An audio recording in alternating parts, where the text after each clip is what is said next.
all the way through. I mean, it's swinging, right? If you think about it, the last round was one with 150 points, right? So if you get a singular 10-point profit, that's not an insignificant percentage there. Like, that's going to be able to help your team, but you also need to set your feet there, as Kororo didn't hit the crouch button.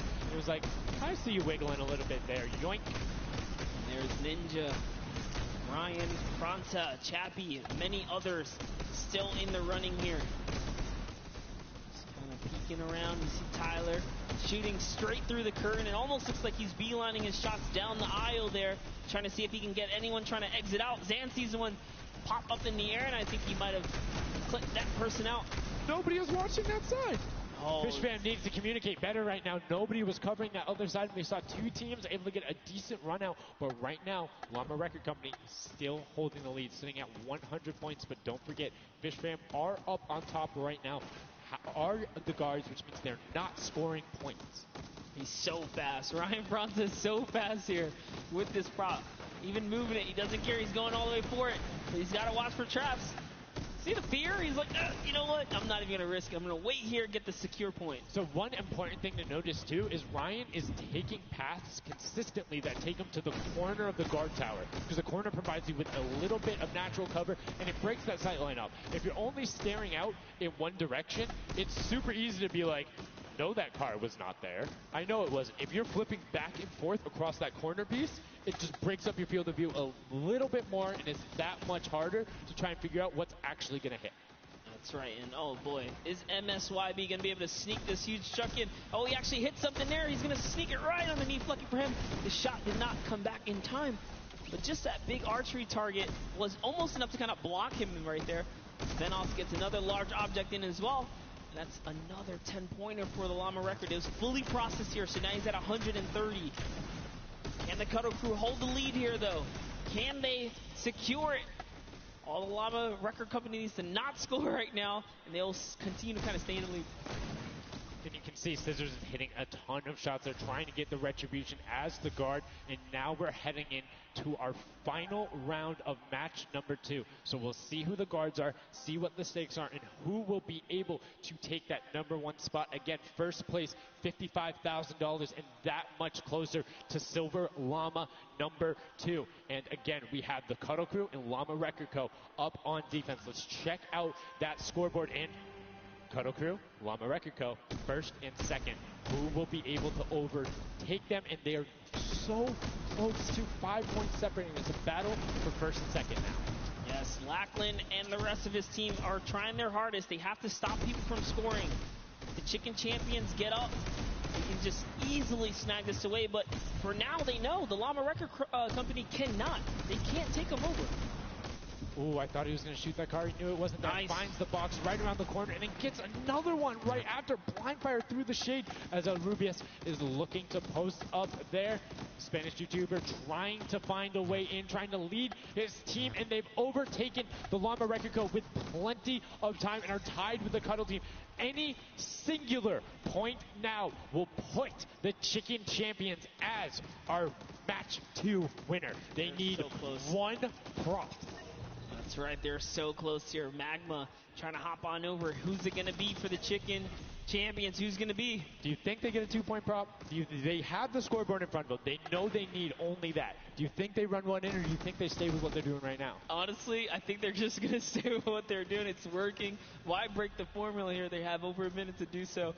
And just like that, they are going to that will be it. Yes, brilliantly done. They're overtaking them. And now the question is, can the Little Whip Warriors get enough in to catch them? It's a 25-point spread, but you can get that. You have 4 runners. You can get that in a single run if you're well coordinated enough.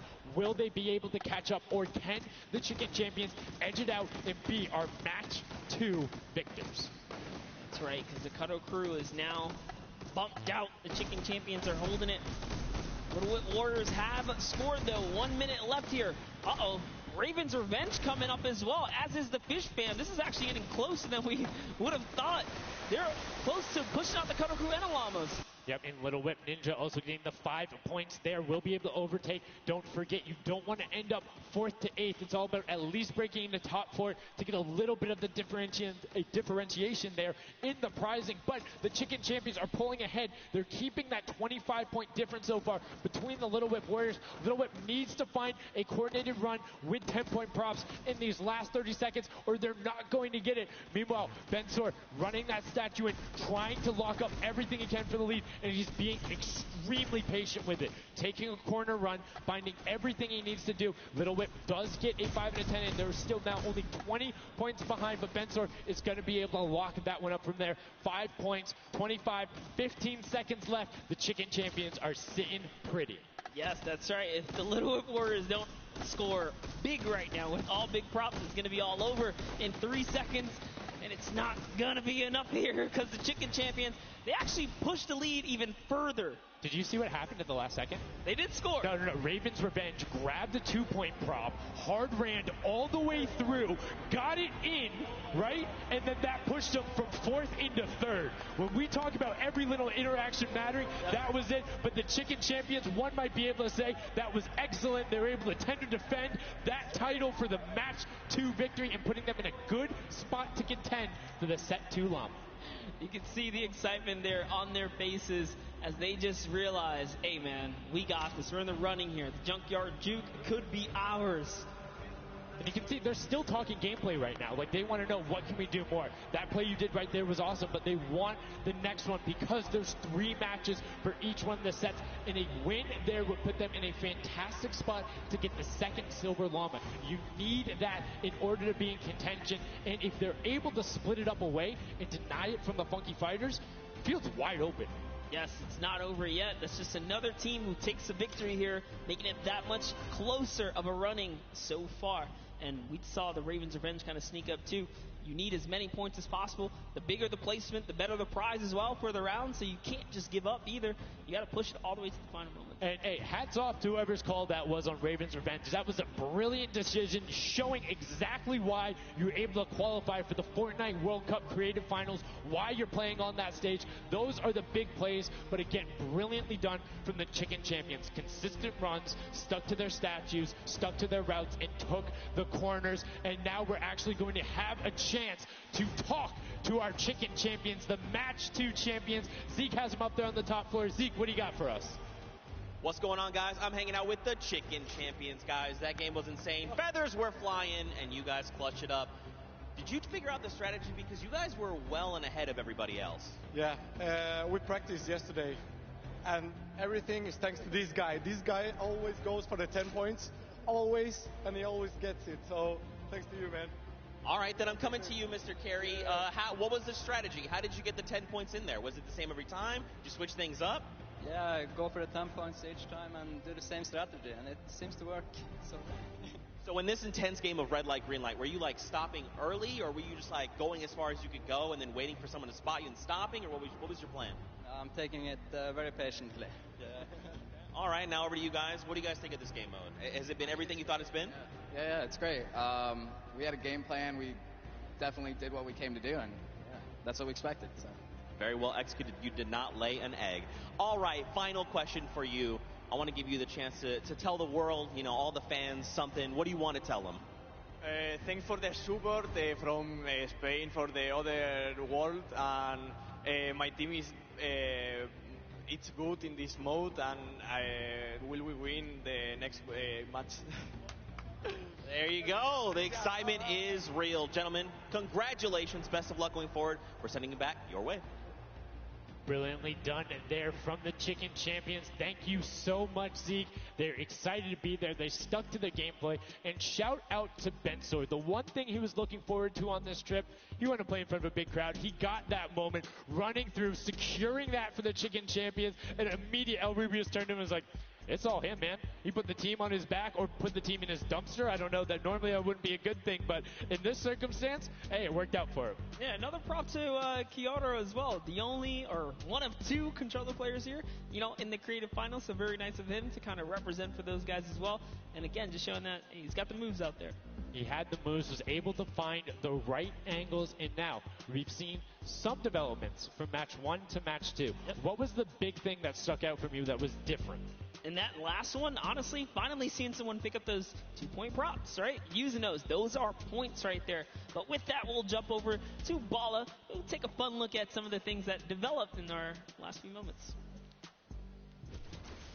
Thank you so much, guys. Yes, the Junkyard Juke is developing nicely. Everybody's starting to figure out what all the different tools and props they have available to them.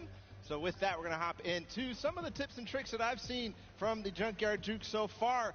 We can roll the clip right now as all these players. The first thing I want to point out is there are these springboards. Unfortunately, Danyan gets picked out of the sky there. Not too happy about that. But moving on to Tomoya using the statue. This is one of the interesting scores I saw with the statue. Those higher point objects being useful. Scissors here with the springboard. The recovery and just barely doesn't get into the incinerator at the last second. And then here we have Tomoya. No, sorry. We have, again, just an awesome run towards there. Looking like a scene out of everybody, crossing the street at the same time. Here's Tracius hitting some amazing shots through the black. And then he just continues shooting, just hoping that he can get a shot. This is the other team, the Cuddle Crew, doing the same thing, but then also synchronizing, making sure they have coverage on all angles. Finally, Tomoya made some amazing calls. We'll listen to them in a second, but this is what he did. Always timing it perfectly so that he can get in and make sure that his teammates also go at the same time and make it into that incinerator. So we're going to head and listen to what those communications were like from Tomoya and team. In this one, they made sure the countdown was perfect. 1, 2, 3, 4, 10. I score 10. I score 10. We are both. We are both. Go. 1, 2, 3, 4, 5. Stop. Oh, they kill me. If they don't kill me, I score 10. Don't 1, 2, 3, Okay, I got 5. 4. I got 10. No, he killed me. We are strong team. Yeah. I scored 0 in the second round. That's the problem. I scored 0 in the first one, so we are all close points. There you go. The Funky Fighters, they won the first Silver Llama. We're going to see if they can win the next one. We've got one more match here on Junkyard Juke to go, and we'll see who will come out on top with the Silver Llama from this. Guys, back to you.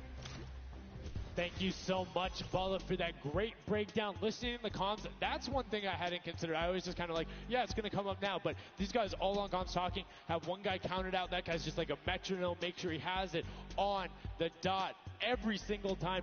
Brilliantly done from them, but will they be able to take back that top spot? We've seen them do it. If they can grab that Silver Llama, they'll be in such a good spot. But right now, they aren't seeing the same success they saw before. Yeah, you want to get the Silver Llama, but to get there, you got to make a new strategy. I think that right there, there was a lot of information in that bit right there. You kind of noticed the team synergy, and he said something very important in his interview there. Talked about being patient. You really have to be patient. You can't let the frustration get to you. You saw Scissors very expressive on the cam. It's hard to get the pointer, and that's what I talked about before this whole thing started. I said, trust me, this is a lot harder than you guys think. You might just, oh yeah, I'll turn it into something and run it through. Nah, man, you're going to get shut down. But I mean, it's just like, if you think about it, it's the mental aspect that really comes with it. If you're able to frustrate somebody else, then they're that much more off their game. And these guys are all great at that, coming through from some of the Death Run qualifiers. It makes it that much harder. But thank you guys so much for joining us here. And again, don't forget, there is a fantastic, awesome event-specific merch starting here right now, today on the 26th. You can also get it on retailrow.com. Make sure you celebrate the event. Remember it, grab some from your friends, your brothers, your family, people who couldn't be here, and celebrate the first ever Fortnite World Cup. Yeah, you saw some of your favorite pros and competitors here rocking that new swag. Definitely loving it. All types of collaborations going on here. I love it when Fortnite releases new gear, This kind of allows me to always spice it up. I'm always a fan of anything Fortnite swag. That's pretty much like 98% of my wardrobe at this point. I mean, love the logos, love the bright colors, but enough from us. Match 3, set number 2, the final one on the original version of Junkyard Juke before we see the remix later on. Are you guys ready? That's right. And let's begin. The first round is underway. Match number 3, set number 2. Who will be able to incinerate the props the most? Who will push out to the lead? And can anybody upset the Funky Fighters who took that first lobby? You need to make sure they don't get this one here. And basically, everyone's first place. Yep, and you can see there, Taldeck did land a shot straight through the curtain. Very nicely done. And another kind of lane, right? You want to look at your lane, see which lane is available to you that's easy to maneuver the objects you want to bring through. Clytex, for example, here is using a bear. There are no bears in this section, but he says, you know what? It's all good. I can sneak this around. So the big thing with the bear, though, that you don't really consider is the coloring of the background. You're in the junkyard. You're a little bit in one of those desert biome situations. There's a lot of kind of muddle browns and oranges around there. It makes it that much harder to stick out. However, if you're grabbing the snowman, you're just really flexing on everyone. It's like, yeah, I'm a snowman. I'm a snowman in the desert, and I'm going to score on you. That's pretty hilarious because, you know, we haven't seen anyone pull out the weird objects in the back end for good reason. There are a couple other fun ones back there. If we get a pan around later, you'll probably notice a big old snowman or something like that. But with all this money on the line, there's no way anyone has time to play around like that. You can't play around because every single one of those runs matters. And right now, we see Sunshine Soldiers swapping over. They've already put in 2 2-point props, so need to be slightly more efficient on those runs. But good job getting on the boarding consistently. And as we say that, 5-pointer goes in. Boom, they're ahead of the Funky Fresh, who have had a singular 10-point run. So trying to get every possible point. It's all about min-maxing efficiency. Honestly, the Little Warriors are doing a great job at defending here. They all have a ton of eliminations. Taldeck at 6, Taco at 5, Kaz and Ninja both tied at 7. That is pretty good. They're shutting down all of their lanes. These guys are not here to play. Remember, as you're a guard, you don't accumulate any points, so it's good. They're knocking this out the way, and they're doing a great job defending. Keeping them out, making sure you find the right lane angles, and also sometimes just putting shots out in the right spot. You just need to be able to consistently deny as much as possible. And Taldog, that was sick! I was like, are you behind that? Yep, what's that? Didn't see that there before, didn't see that either. Taldog doing a good job so far, spotting things through the curtain. Let's see if he can find another here with a random shot. Oh, something landed. That's why you don't want to hit those spring traps there. They make it so difficult when you're a larger object coming back down because it's just so much motion on the screen. When everything else is still, if you see that thing falling through, like, it's an easy shot. And particularly for all of these players up there. I mean, Gotaga and through everyone on Raven's Revenge, him, Magma, RTA, and Chappie, all have been able to hit their shots. And then, I mean, Little Whip Warriors is a team of hit your shots. That's right, and there it is. Last opportunities to make a point have just concluded, and that was the first round. There are 4 of these, so we're going to switch up the guards now. Little Whip Warriors get a chance at, trying to earn some points, and as do the others. The next round will begin. That dragon's so cool.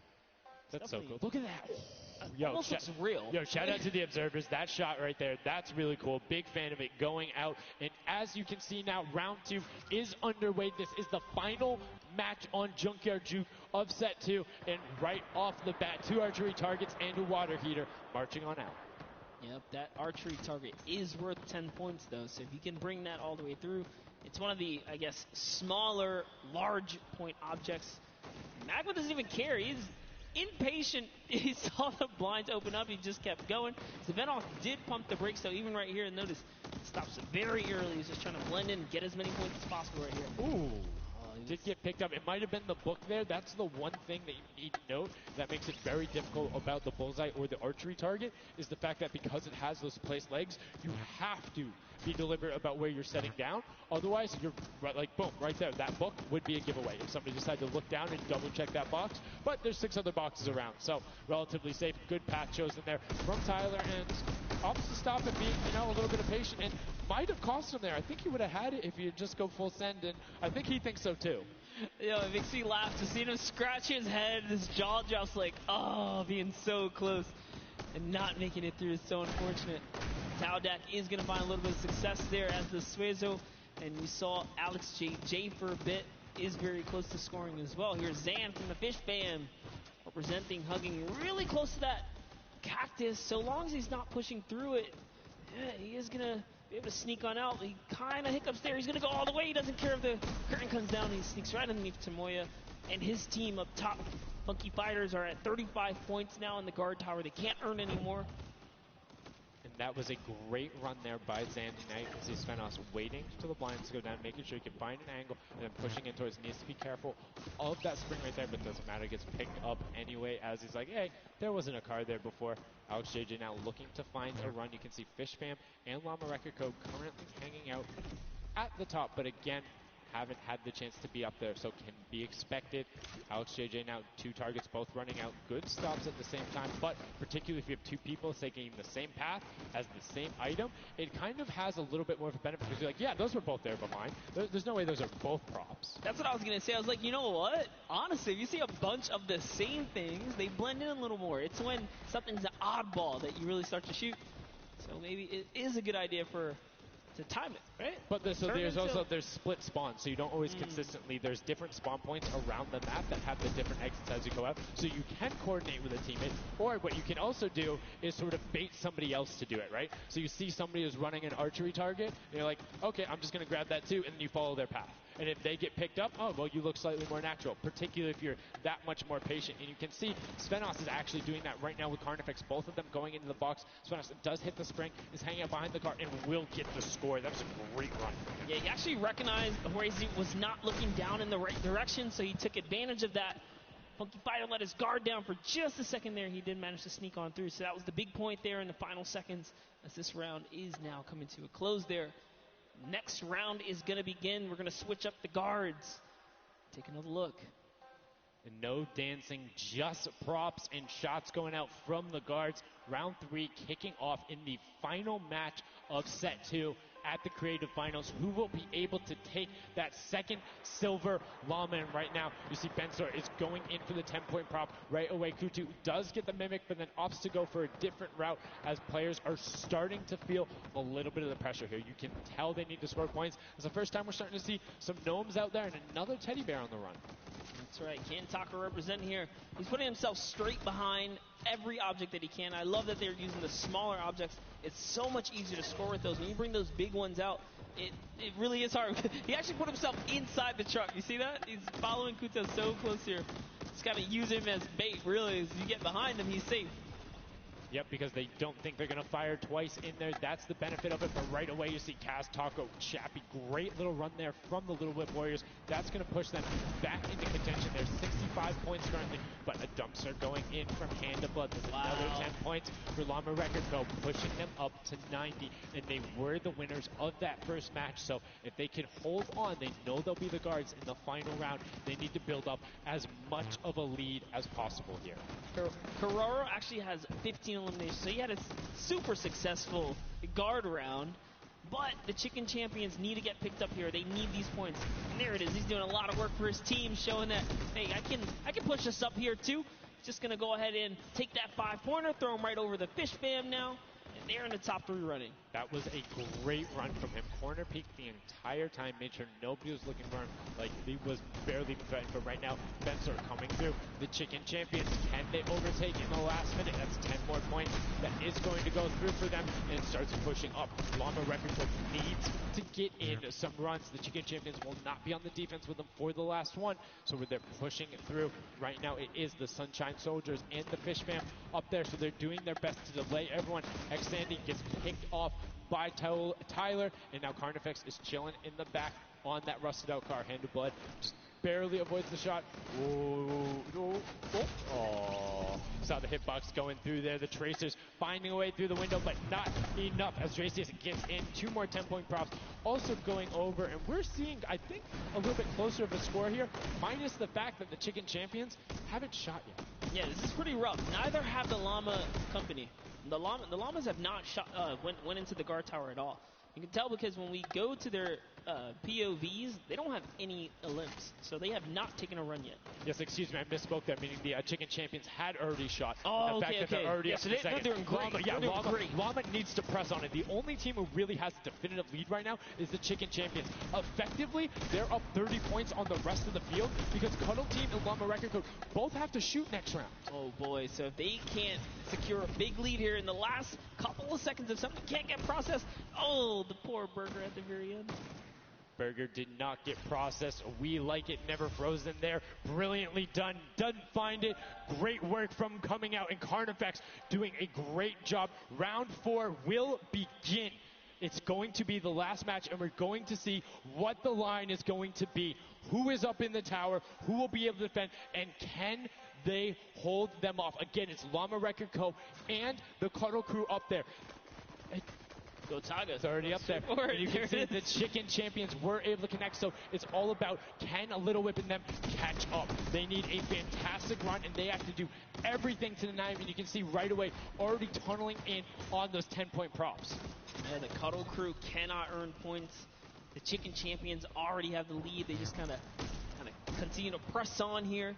Llama Records are up at their run, but it still matters. There's so much on the line for depending on each game, right? Each game is worth so much. You still want to hold your placement regardless of what. This is still a fantastic game for all the teams in the top 3 right now. And I mean, we saw the Ravens come up huge in their last match, pushing all the way from 7th into 3rd because of clutch last-minute decision-making. Right now, Little Whips are trying to do everything they can to catch up with the Chicken Champions and not deny them. Ninja still sticking with the water heater runs, trying to get as many of those in, but the Chicken Champions are still stretching out their lead. They have a 25-point lead, which means the Little Whip Warriors have to either start fast running with the 5-point props or switch to 10-point props. They cannot catch them doing a patient 5-point strategy right now. They won't have enough time with how good the Chicken Champions have been. They have been the prop masters so far. Yes, they have. They were doing so good. And oh no, Ninja hits a huge spike there. He's trying to dodge, and he's so close to making it through.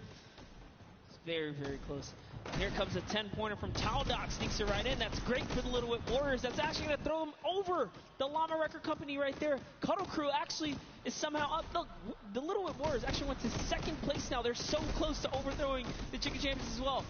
It's going to come down to the last final moments. Can the Little Whip Warriors get the runs they need to? You can see Kaz is taking the corner route, trying to find whatever he can, and he's doing it very well so far. Avoiding the jump pads there. Pretty sure Ninja called those ones out on the run since he hit them on the last time.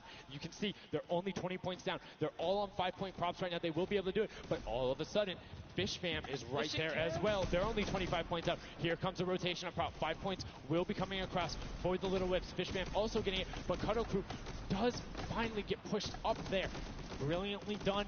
15 points now separates them, but Ryan gets one in for the Tender Defenders, pushing it back up to 25 with only 30 seconds remaining. Rubius knows if he can get this water heater in, if he can be safe. Oh, apologies, hidden so well. He was the statue going on there, and as you can see, hits the jump pad, stays on the corner, will get it in. That's going to push them 30 points clear. But as I say that, Fish Fam catches right back up. 19 seconds left, Monster, in the final match of set 2 on Junkyard Juke. Can the last minute scores come through? 25 points. They need a run of 10s. Kaz got in. The box is coming just behind. Fish Fam gets picked up. The Chicken Champions have done enough to round out the final match.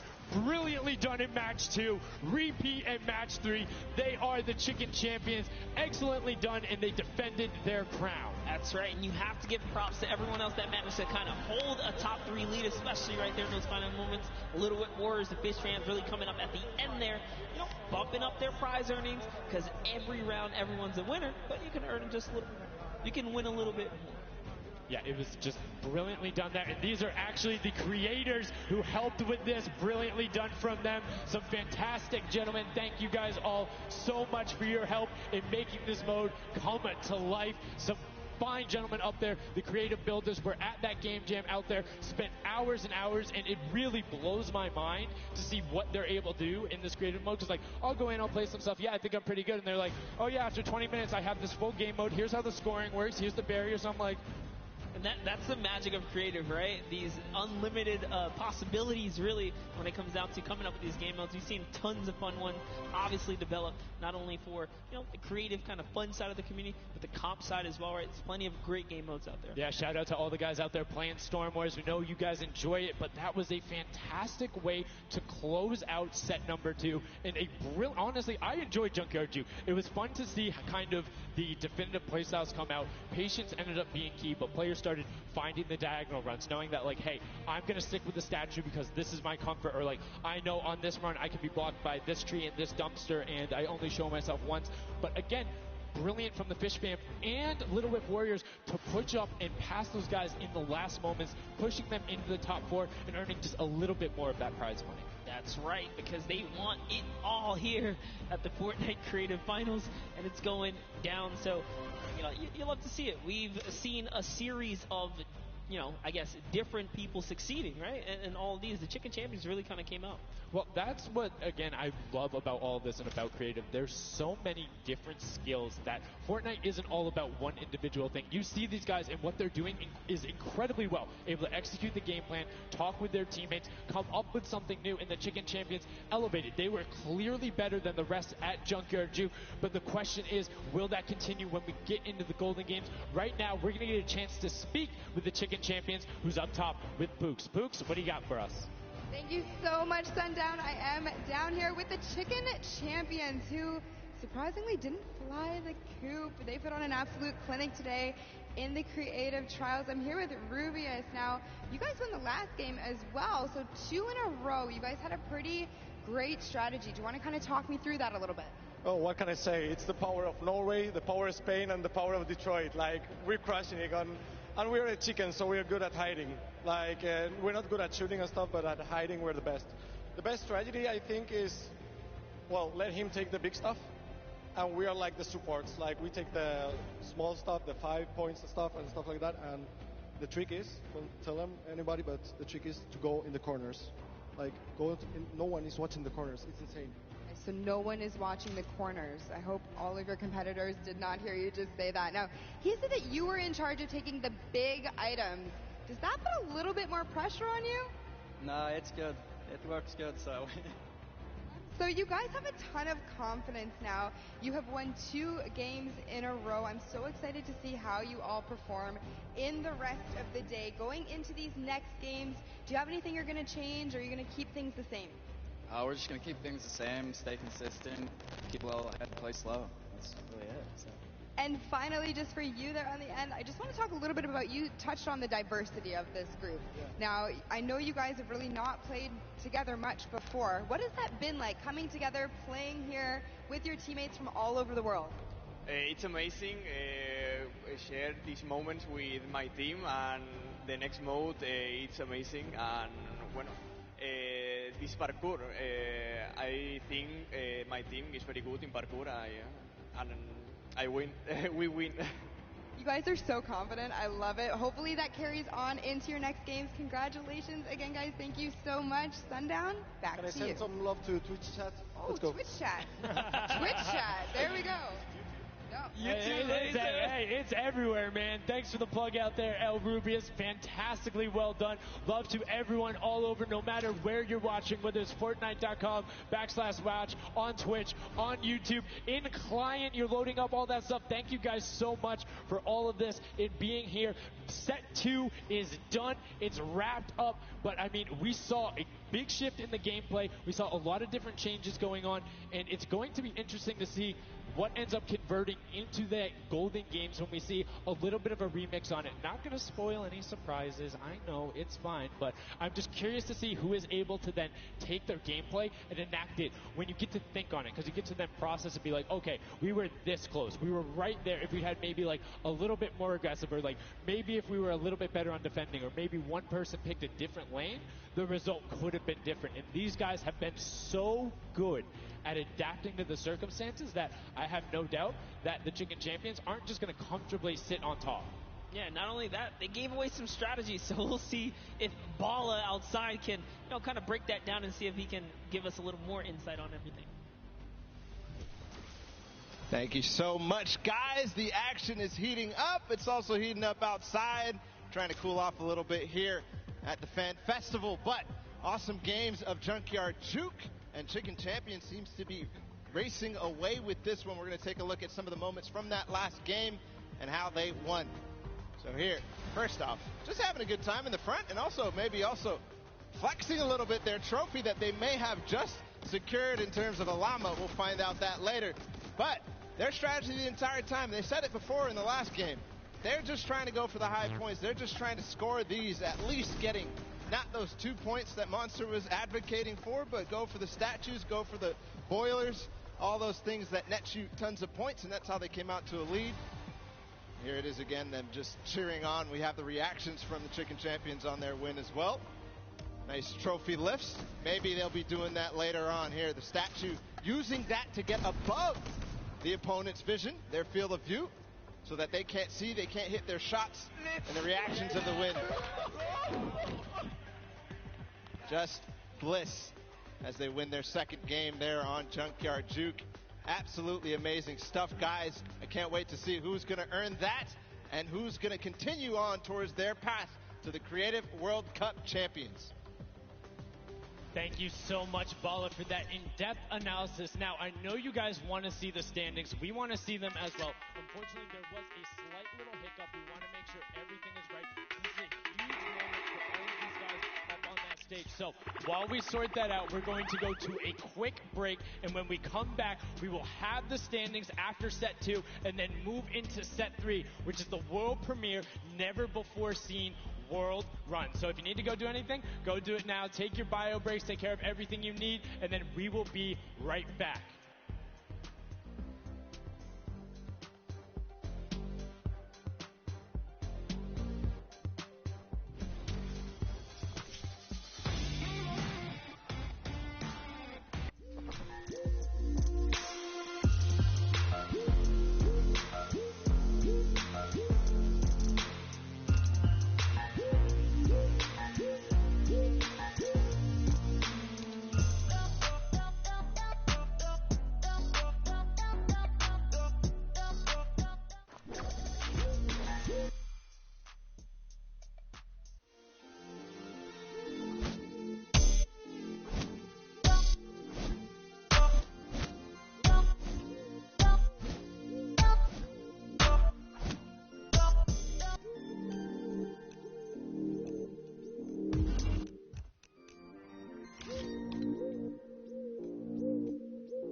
So many players that I've seen on the internet.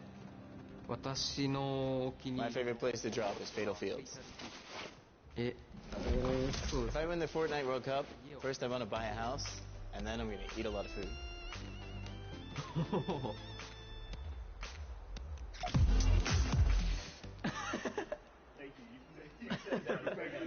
So heavy. World Cup 本戦 I'm definitely going to win the Fortnite World Cup, so keep cheering for me.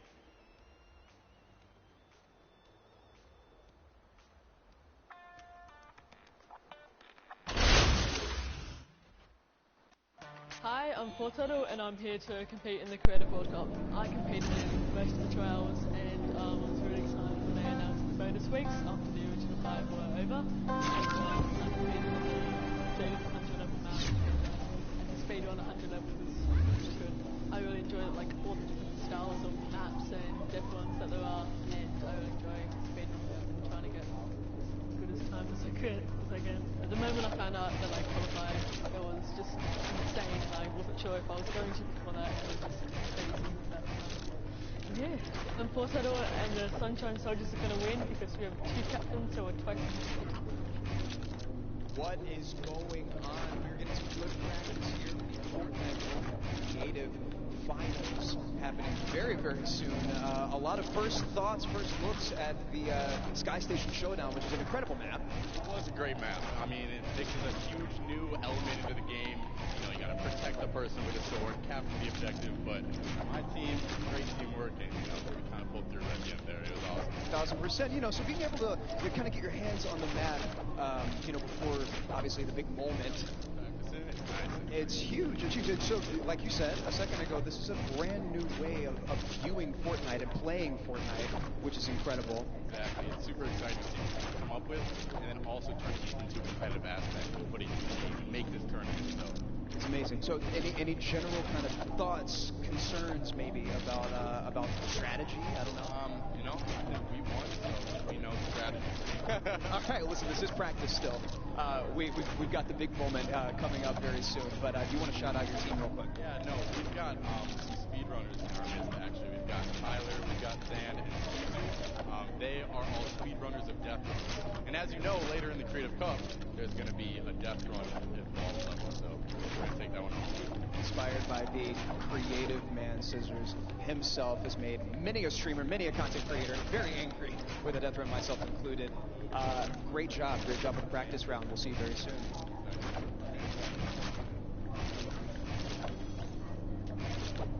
Ladies and gentlemen, welcome back to the Fortnite World Cup Finals. We're here in day number 1 where the creative finals are going down.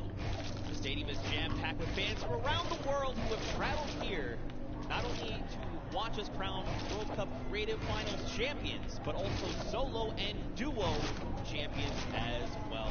I'm Zeke, this guy right here is Bala, and we're getting ready to hop back into all of the action. Now, I think, you know, we've seen a little bit of the first 2 game modes. You know, we got to see a little bit of the Sky Station Showdown. We got to see a little bit of that Junkyard Juke, but there's actually something that Sundown teased, and that is the World Run. The World Run coming up next is awesome. You know, it's something I don't think a lot of these players are used to. Yeah. I think they'll be very, very comfortable here. We'll have to see whether the challenge of the obstacle course will be, you know, anything that these guys can balk at, or if they're going to be able to just cruise through. We'll see. It's going to be fun. Well, it's going to be really interesting, right? A lot of these players are very familiar with death runs, and it's very, like, mechanical, right? Yep. If you know how to execute, you can get these obstacles, but you have to kind of get your eyes on them first, figure out how they work, and then make it through. So I think it's going to be very interesting, very fun for everyone here, and all the players as well. I'm hoping to see someone make it to the end. I don't know that anyone will, though. We'll see. 30 coins, and from what we've seen in practice between us and other people, it's very difficult, so we'll see. We'll hop into the overview and stuff like that later, but just to give like some examples of the things that there are, there's, you know, there's the trap, trying to trigger them, making sure you move. Impulse grenades are in play in this. There's some lava, all sorts of treacherous things you have to get across in this world. A lot of neo jumps as well. And again, massive shout out to the 17 content creators that helped put these maps together. Mad props to you. You know, their hard work is being shown here on the stage, and these guys are at home here, of course, playing it as well. In case, you know, you guys forgot, I'm Zeke. This guy right here is Bala. We're getting ready to jump into these next few matches. We'll get you guys up to speed with all the format and all those things. You kind of tease it, but we'll get there in just a moment. And very quickly, the Chicken Champions were actually the winners for set number 2, Junkyard Juke.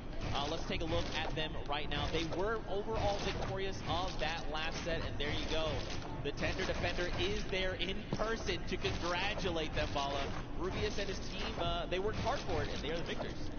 Warming up for the next run, but they know now they earned the Silver Llama for that set, so it's 1-1. Chicken Champions earning their Silver Llama right now. They're surprised because they were getting ready, but here it is. Rubius is like, wait, do I actually get that? Is that actually mine? Yes, it is. Yes, it is.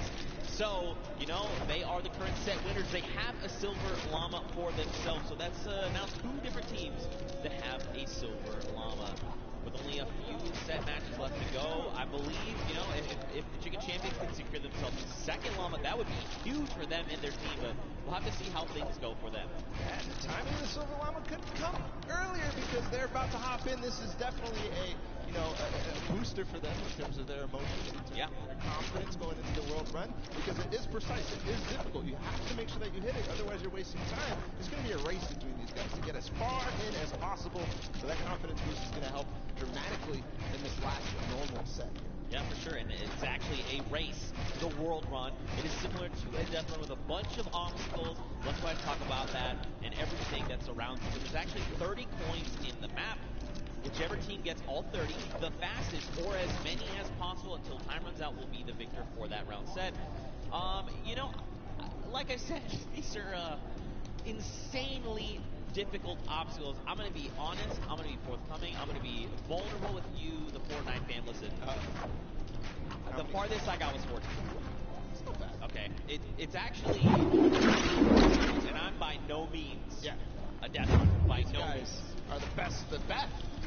These guys are going to fly. In terms of Death Runner, in terms of this map specifically, it's going to be absolutely awesome. We're going to go ahead and take a look at some of those obstacles right now. So go ahead.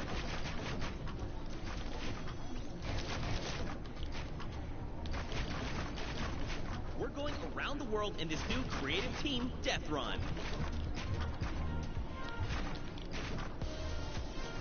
In this challenging new creative game, 8 teams of 4, led by some of your favorite content creators from around the world, will compete to collect all the coins in their lane faster than everyone else. The first team to collect all coins in their lane wins. If they don't finish, the number of coins they collect will determine their placement. If a player is eliminated, they'll respawn at their most recent checkpoint. Any team member can grab a coin for their team, so players will have to work strategically to gather all of the coins before the 10-minute timer runs out. It might sound simple, but it ain't easy. Players have no mats and limited items they can pick up along the way. Each team will have to use teamwork, communication, smarts, and speed to make it to the top of the leaderboard and take home their piece of the $3 million creative prize pool. Ready, set, run.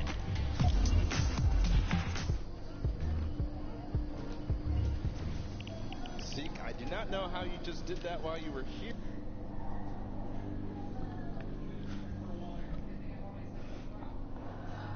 Bad job, let me get it back out real quick.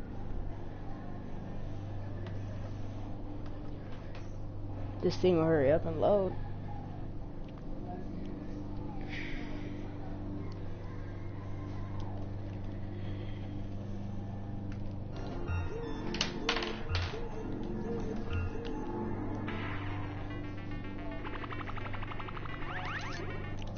Alright, there we go. They are open now, and it's all up to these guys to start hitting their first jumps, and people are falling left and right. A couple of I want Lachlan's team to win, or Ninja's team. Start. This is really like off to the races here.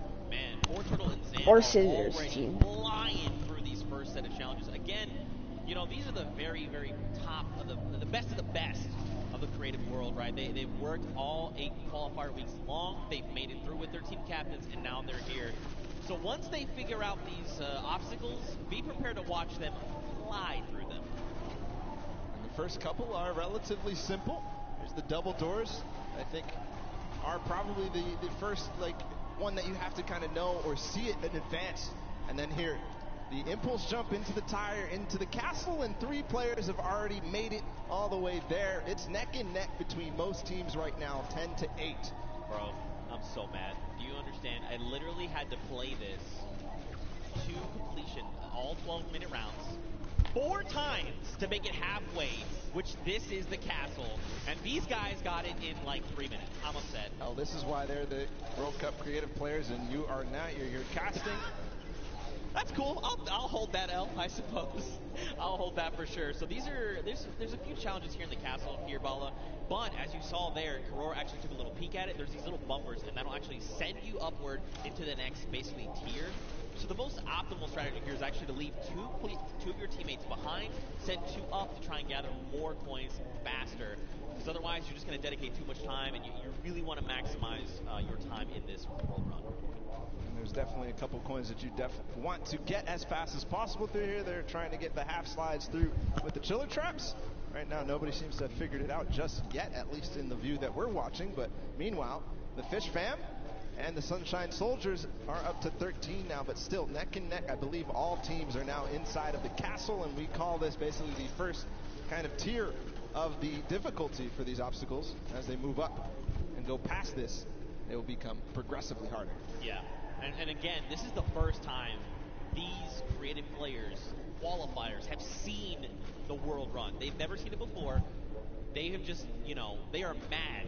Their skills are insane. And look at this. Taldeck's already up on the next tier. So he's probably telling his teammates, all right, look, up here, I just used this bumper. What do I have to do? So he's already trying to figure it out. I like it. That's not me. The moment I hit that pad, I was like, I guess I just keep moving forward, and I kept running. I love this experimentation. He's actually also communicating back to his teammate at the same time, because he went over that bumper and he's looking, do I have an opportunity to go back here, or is this it? Do I have to go forward, just like you were alluding to before?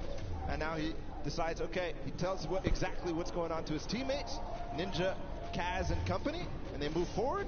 Alex JJ, though, is off to really the races. He's way ahead of everybody else, I think. But no, there's a Raven's Revenge.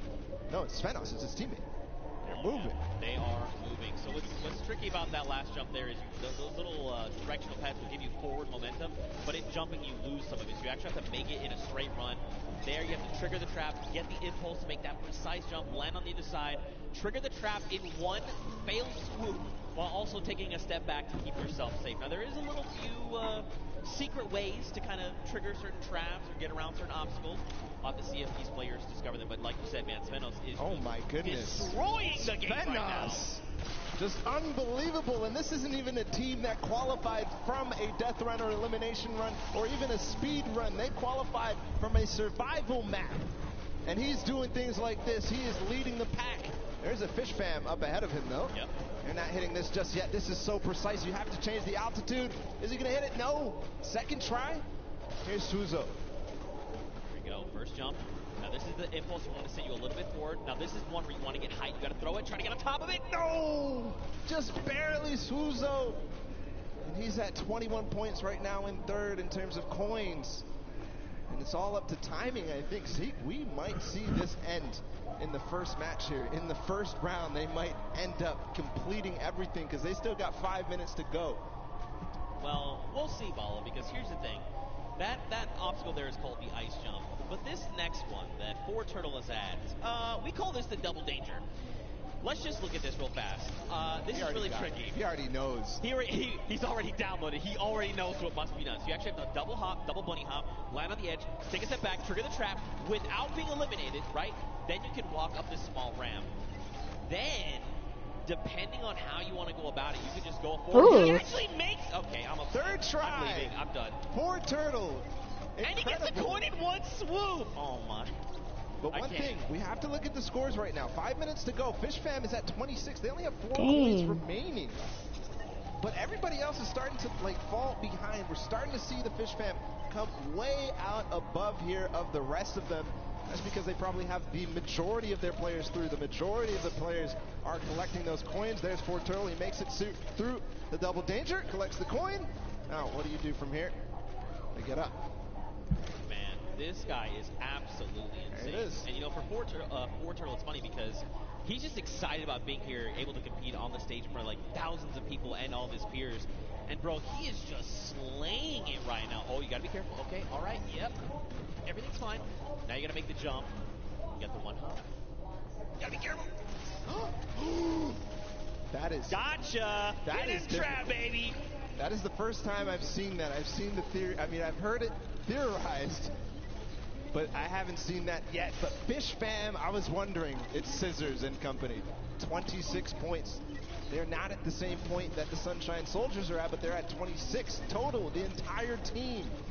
They have clearly synergized with Scissors here, but looks to be that even the Ravens' Revenge are stuck at 26, so this might be a difficult one to get past.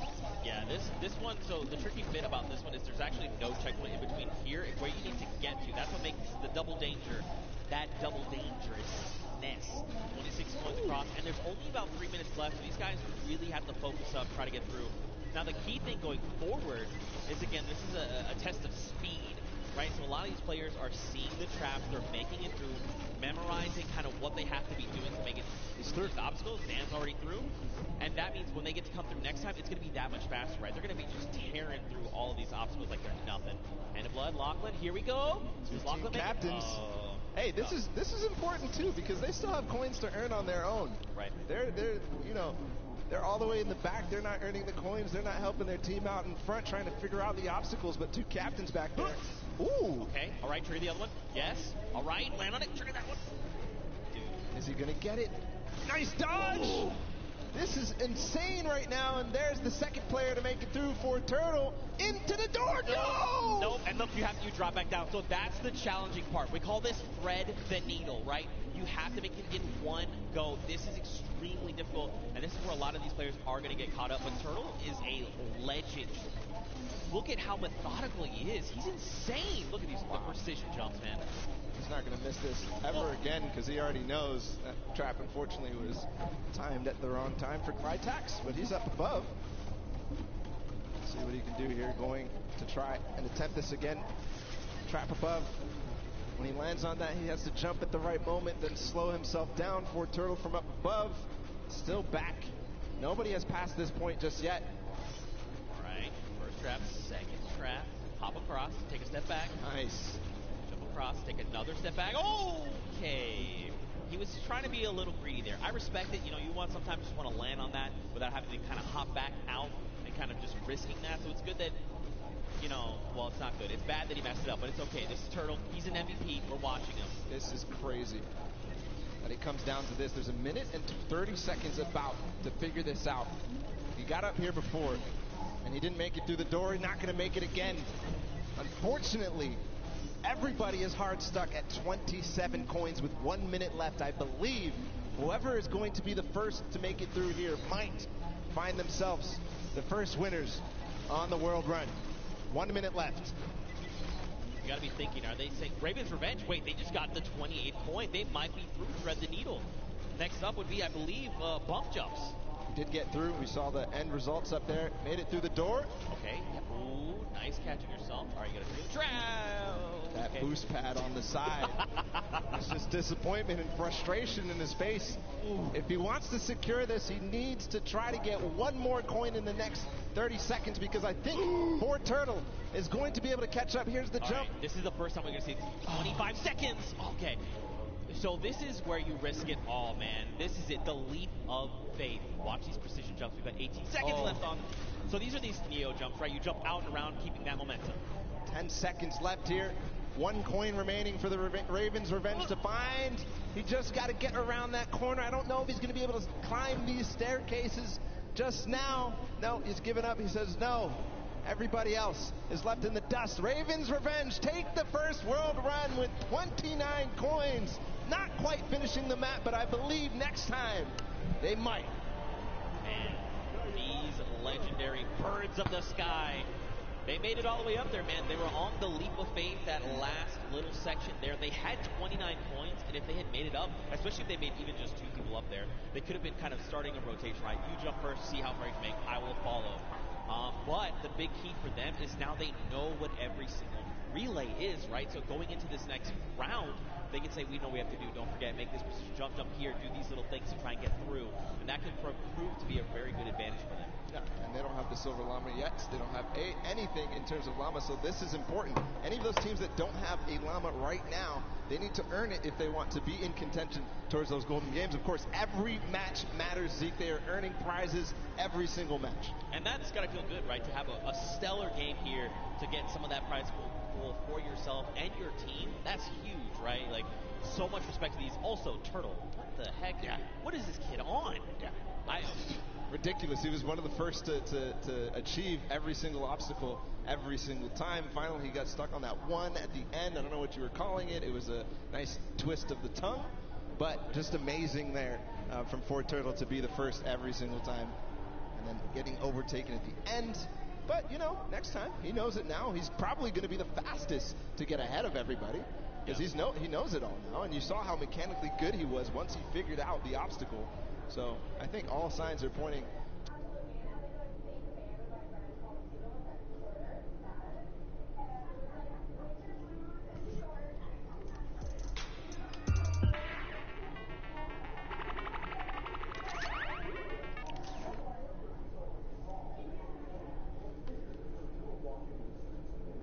It all, right? He's got it up here, and now he's put it down on paper. I mean, again, though, Ravens Revenge have gotten a little bit of that advantage, right? They've seen the other plays.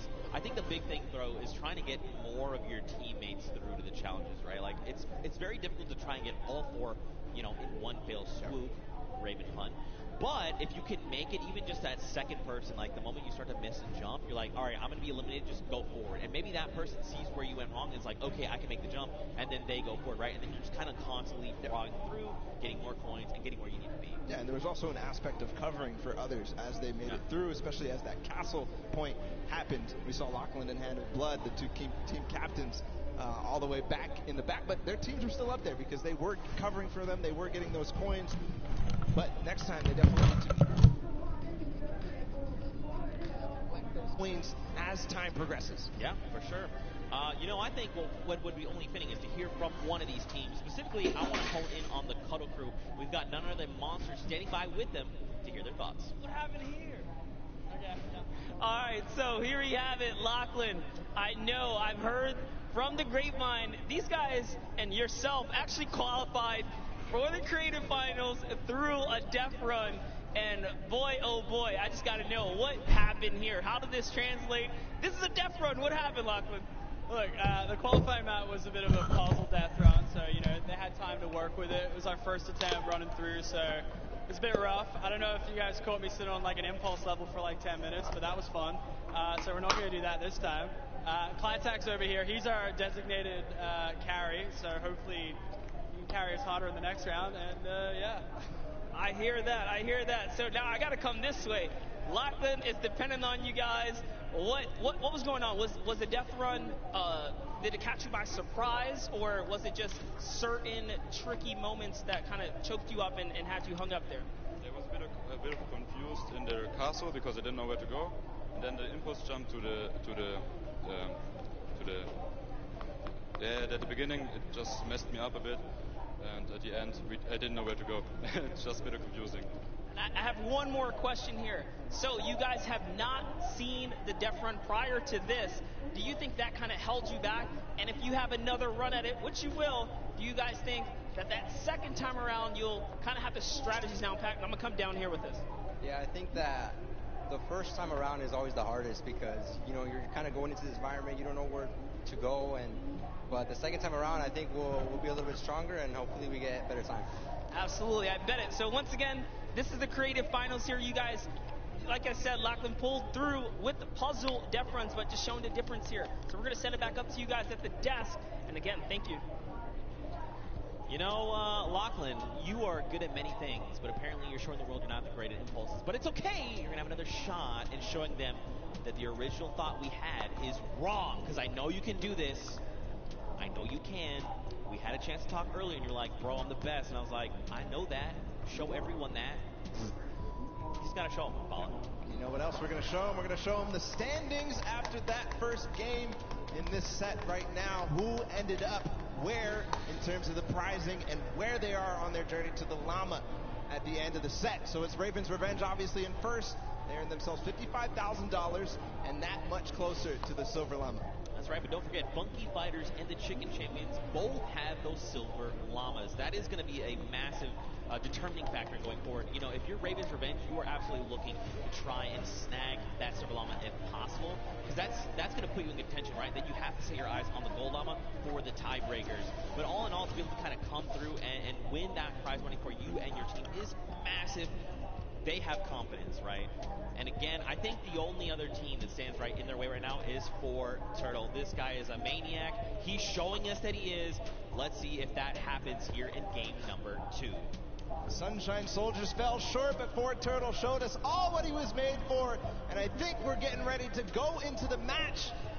As all the players are loading up right now, there's the Fish Fam, Scissors and company. They're all about to start. The gates are about to open. Guys, let's hear it for them.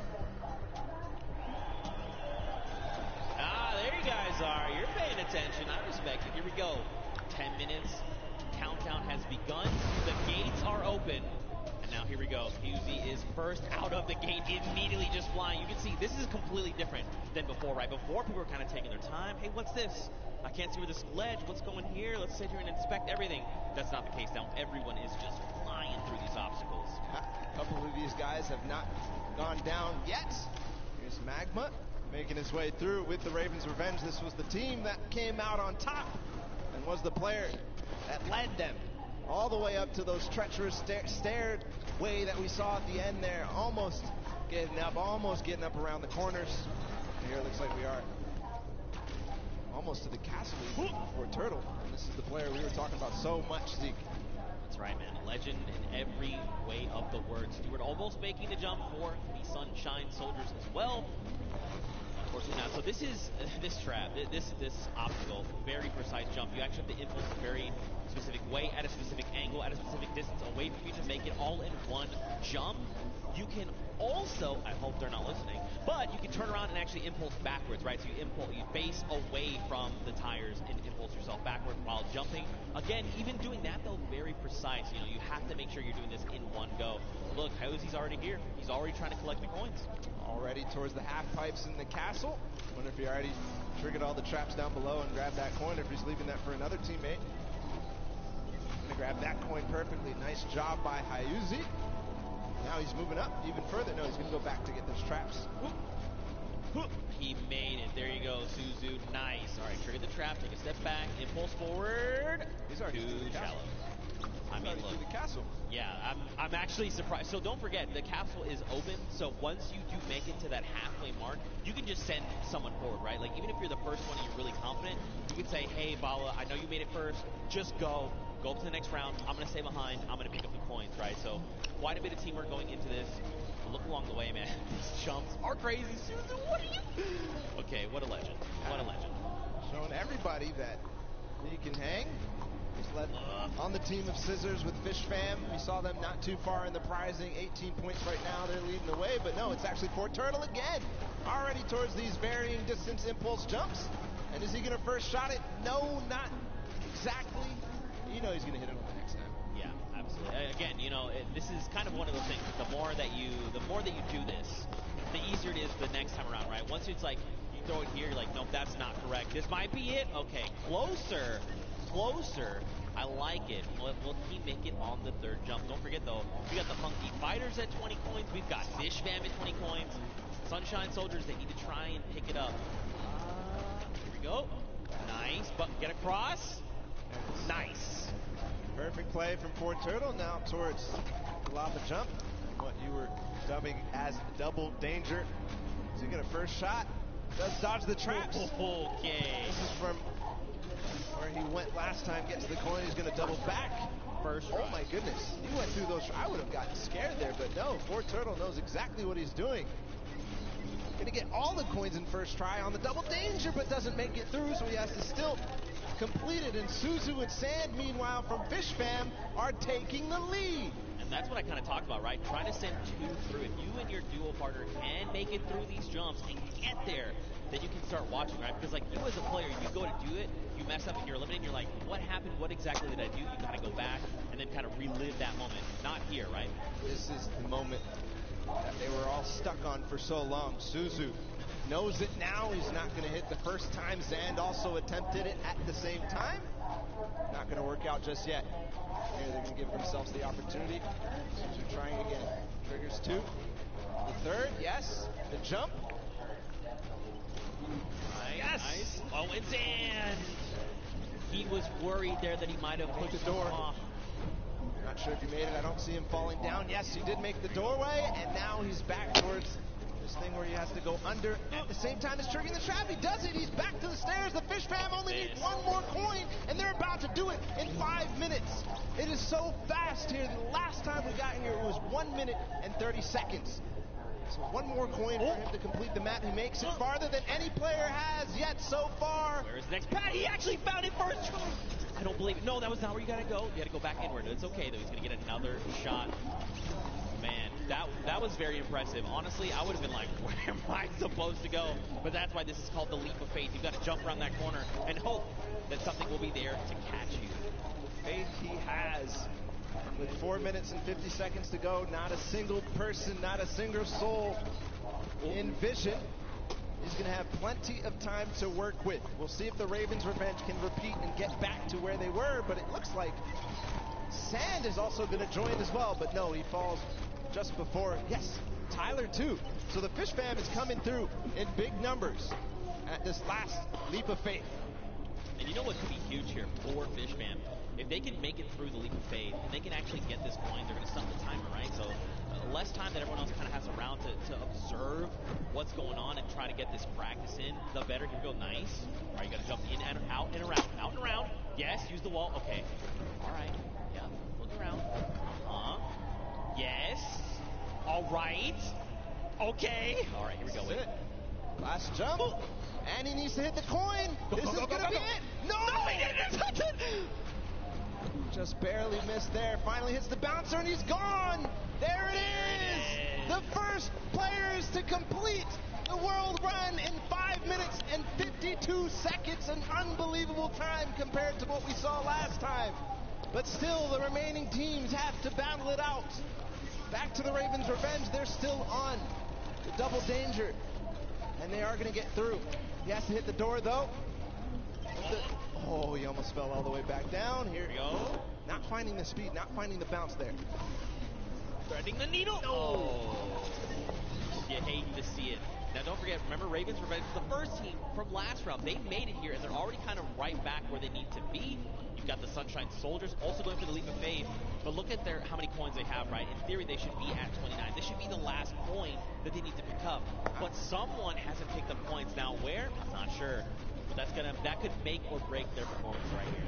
That absolutely could. We know Sunshine Soldiers had a great performance last game. Turtle has completed the map. If you see him up there, he's just watching on down. But the Ravens' revenge seem to have completed just a little bit more. Everybody now, I think, going to be trying to attempt these last couple of jumps. And they must try to complete the match. But important to note is the Ravens' revenge in second place right now. They need one more coin as well.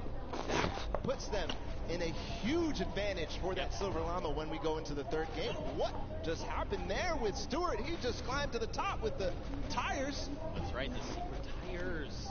See, these are little things you discover as you're... Oh, it's okay, Stewart. Don't worry. Take a deep breath. Line it back up. You got this. 2 minutes left on the clock, Bala. Taga all the way in the back. He's catching up with his team. He's going to hit that. Can he hit the last one? He lost a little bit of speed, but he does. So he's joining up. Maybe he can collect any coin that he missed. No, it's actually going to be Arthur up here. He's got to finish the leap of faith as well. So a number of teams here. Man, you got to think, if you're everyone else, you've already seen the Fish Fam stop that timer at 5:52, right? Just under 6 minutes. So you're thinking, we have to go. We have to be hitting these jumps, and that's just applying more pressure, right? Especially with a crowd here roaring as well. You know, there's all this pressure on the line. Nice jumps here. All right, keep looking around. Yeah, you see it right there. Bounce off the wall, out and around. Oh! So difficult. So challenging. He's learning the reasons why right now. He's going to continue to get more attempts. Meanwhile, the Funky Fighters have gotten their last coin up to the final one. Kuto being the player who gets there. He's on the leap of faith as well, so it's just head-to-head against these two. And this is it. Very important for Funky Fighters. They need to stop Raven's Revenge. If anything else, getting second obviously important, but also because it's head-to-head against Raven's Revenge, this is such a meaningful final jump. And, I mean, don't forget, they were the winners of that first round, so they already have points built up from that. If they can secure this last point, that could be massive heading into the standings. But again, we've just got about 50 seconds left here. You can just tell they're just trying to hit these jumps with everything they can. Okay, Kuto, a little bit further than we saw him last time. He's got to make the leap. Yeah, this is the one you have to go out right? There okay, you go. Now the bounce off the wall. So looking exactly, seeing if there's any more opportunities. He makes it. Okay, this could be clutch. This could be clutch here from Kuto. Just gets to the top here, and then he needs the bounce pad. Yes, perfect. Just the coin now. He gets it. There it is. 9 minutes and 23 seconds ahead of the Ravens Revenge. Still time on the clock, though, for the Ravens Revenge to collect that last one. And what's impressive, too, is that 2 players have actually completed for it. The players up above, but now the rest of them, 1 second remaining. It's still going to be the Fish Fam, 5 minutes and 52 seconds, who take that one. That second map of the world run is down and done. Man, mad props to the Fish Fam. They did it in almost under 5 minutes, right? Them a little longer, right, at that 9:23 mark, but still they got all 30 points. And we have to go to tiebreakers. These 2 teams have 1 more point than everyone else up at that 29 mark, so that could very well make a big difference heading into tiebreakers. But again, Fish Fam, way to show up. I respect it. It's crazy, the improvement from game 1 into game 2. Yeah. It was just awesome. Ravens Revenge obviously in the first match coming out ahead, but Fish Fam clearly improving all across the board. It wasn't just one person. It felt like it was the entire team, because that time was unbelievable. That's going to be hard to beat. Yeah, we'll have to see who else can do it. Again, Ravens Revenge had a fantastic showing. Funky Fighters showed up there at the last moment. And then, obviously, the Fish Fam. But don't forget, you still got players like Fortnie over on Sunshine Soldiers. Everyone, all of these teams have someone that's going to get them very, very far, right? We've seen that. But now the question is, heading into this next match, what does that mean? Fish Fam have already completed it. Funky have already completed it. Ravens have gotten close. Does that mean we're going to see another 5-minute timer? Could we see it even faster? Good question. And Ravens Revenge needs to figure out how to end the match. Because if they don't, then they won't be able to get ahead. They won't be able to close out, especially as other teams go ahead. Fish Fam knows how to complete it. They've proven that they can complete it, and Funky Fighters as well. Yeah, sure. Well, for now, let's send it over to the stage where Poopy is standing by with the Fish Fam. And Poops, real quick, ask them what their favorite fish stick is. Can't always make it all about you, but I am down here with the Fish Fam. It is, dare I say, official. They're the first team to take a victory in the death run. I'm going to start here with Suzu. So you were the one that essentially clutched that victory for your team. How did that feel? It felt great. Like, at first, I choked the bouncer, and I thought I choked the level as well. But then I figured it out, and I picked up the coin. I was like, wait, this is it? Let's go, baby. It definitely looked like you were in a little bit of a precarious situation there for just a second. Was your team coaching and helping you that whole time? Yeah, they kept track of the coins that we picked up. They kept motivating me, like, you got this, this is easy, we got this, we got it in the pocket and stuff. So yeah, that felt great. Awesome. Now, I'm going to come over to you, Scissors. We all know you are the veteran of death runs. You have been doing this from the very beginning. It must be an absolute honor to be here on the stage today competing, being able to help these guys out, pulling through to a victory. Are you going to continue the strategy going into the next game? We've got the strategy on lock, and obviously it's awesome, helping these guys, but they're helping me win. They're the real speedrunners. Well, I mean, it is a team effort at the end of the day. All of you have picked up coins.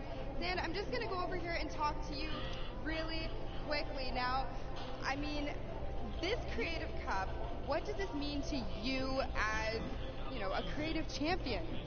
I mean, I'm not a champion yet, but maybe, yeah. Maybe one day. Well, thank you guys so much for staying here, hanging out with me. Best of luck in the next run. Zeke, back to you guys. Look at that, the Fish fam ready to go back in. They're already getting their heads back in the game. Also, great hunt. Cookie, also, I'm upset with you that you think this is all about me. Hey, what is wrong with you? All right, though, anyway, what kind of takeaways do you think these players can make heading into the next game? Well, the takeaway that I take out from that is that they were all supportive. The interview, they said they were supporting each other, keeping track of coins, and pushing their Suzu ahead, making sure that they're encouraging him. But for everybody else, I think the takeaway is how do we beat that leap of faith? That's the one that everybody's gotten stuck on. They've wasted a little bit of time at the double danger, but the leap of faith is really where everybody needs to close out, especially the Ravens' Revenge, if they want to get that silver line. Well, we'll have to see how things unfold for them. Very quickly, though, let's take a little break here. Let's send it down to Cam for his Inside Sundown. What you got? And Bala, and we're going to take a look at some of the kind of strategy that goes into it. But first, all of these competitors who are here, who are competing in this world run, have had an opportunity to get there. It's been incredibly stressful. There's a certain amount of kind of mental edge you need to get through it. So let's kind of take a look in and how these competitors prepare for what was a world premiere and first appearance ever. Let's take a listen in and how these guys are talking and getting ready for the match.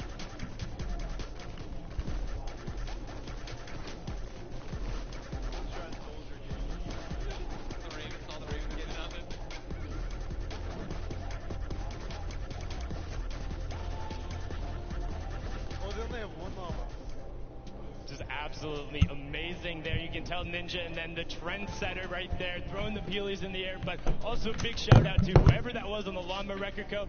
I saw you there hitting the Llama Bell. I got you. But now let's get into some of what happened during the World Run, some of the kind of cooler straightaways and, you know, some of the tough challenges that you face. So first, right away, here's a run coming out from Chappie of the Ravens' Revenge, and this was one of the first obstacles you hit. So you can see he's on pace with everyone else, but what makes this so great is how efficiently he transfers this over into the castle jump. Is barely able to delay. This is one of the toughest first things to get when you reach it. This is his first time ever seeing this jump. No problem. Hats off to you there. And then what does he do right away? Gets into the trap trigger and he's able to get them. Notice how as soon as he goes, he is quick flicking his camera back the other direction and gets all of those so consistently able to get it. Now, we saw a smashing success on their first attempt. Unfortunately, the Cuddle crew had a little bit of a harder time when it came to that castle jump. It's okay, this could have been my replay and I wouldn't have been lying. So many of these, they're so incredibly difficult because you think, oh, I want to maximize my height up, but you have to get it out with the correct trajectory. Now you can see Ninja able to get through the speed part of the run and then over the top. This is towards the back half, and look how well he's able to then trigger those traps and get through. But the Fish fam were the ones who were able to make that incredible run on the back of Suzu. Now this was from his first run when the Ravens Revenge were able to get it. And if you look at the timer, next time you face this, he about finished the course. So an incredible job from him to make sure he is pushing the limit with what they're able to do. And you can also see the level of communications. He knew he messed up right away, and then he immediately communicates to his team. It's like, hey,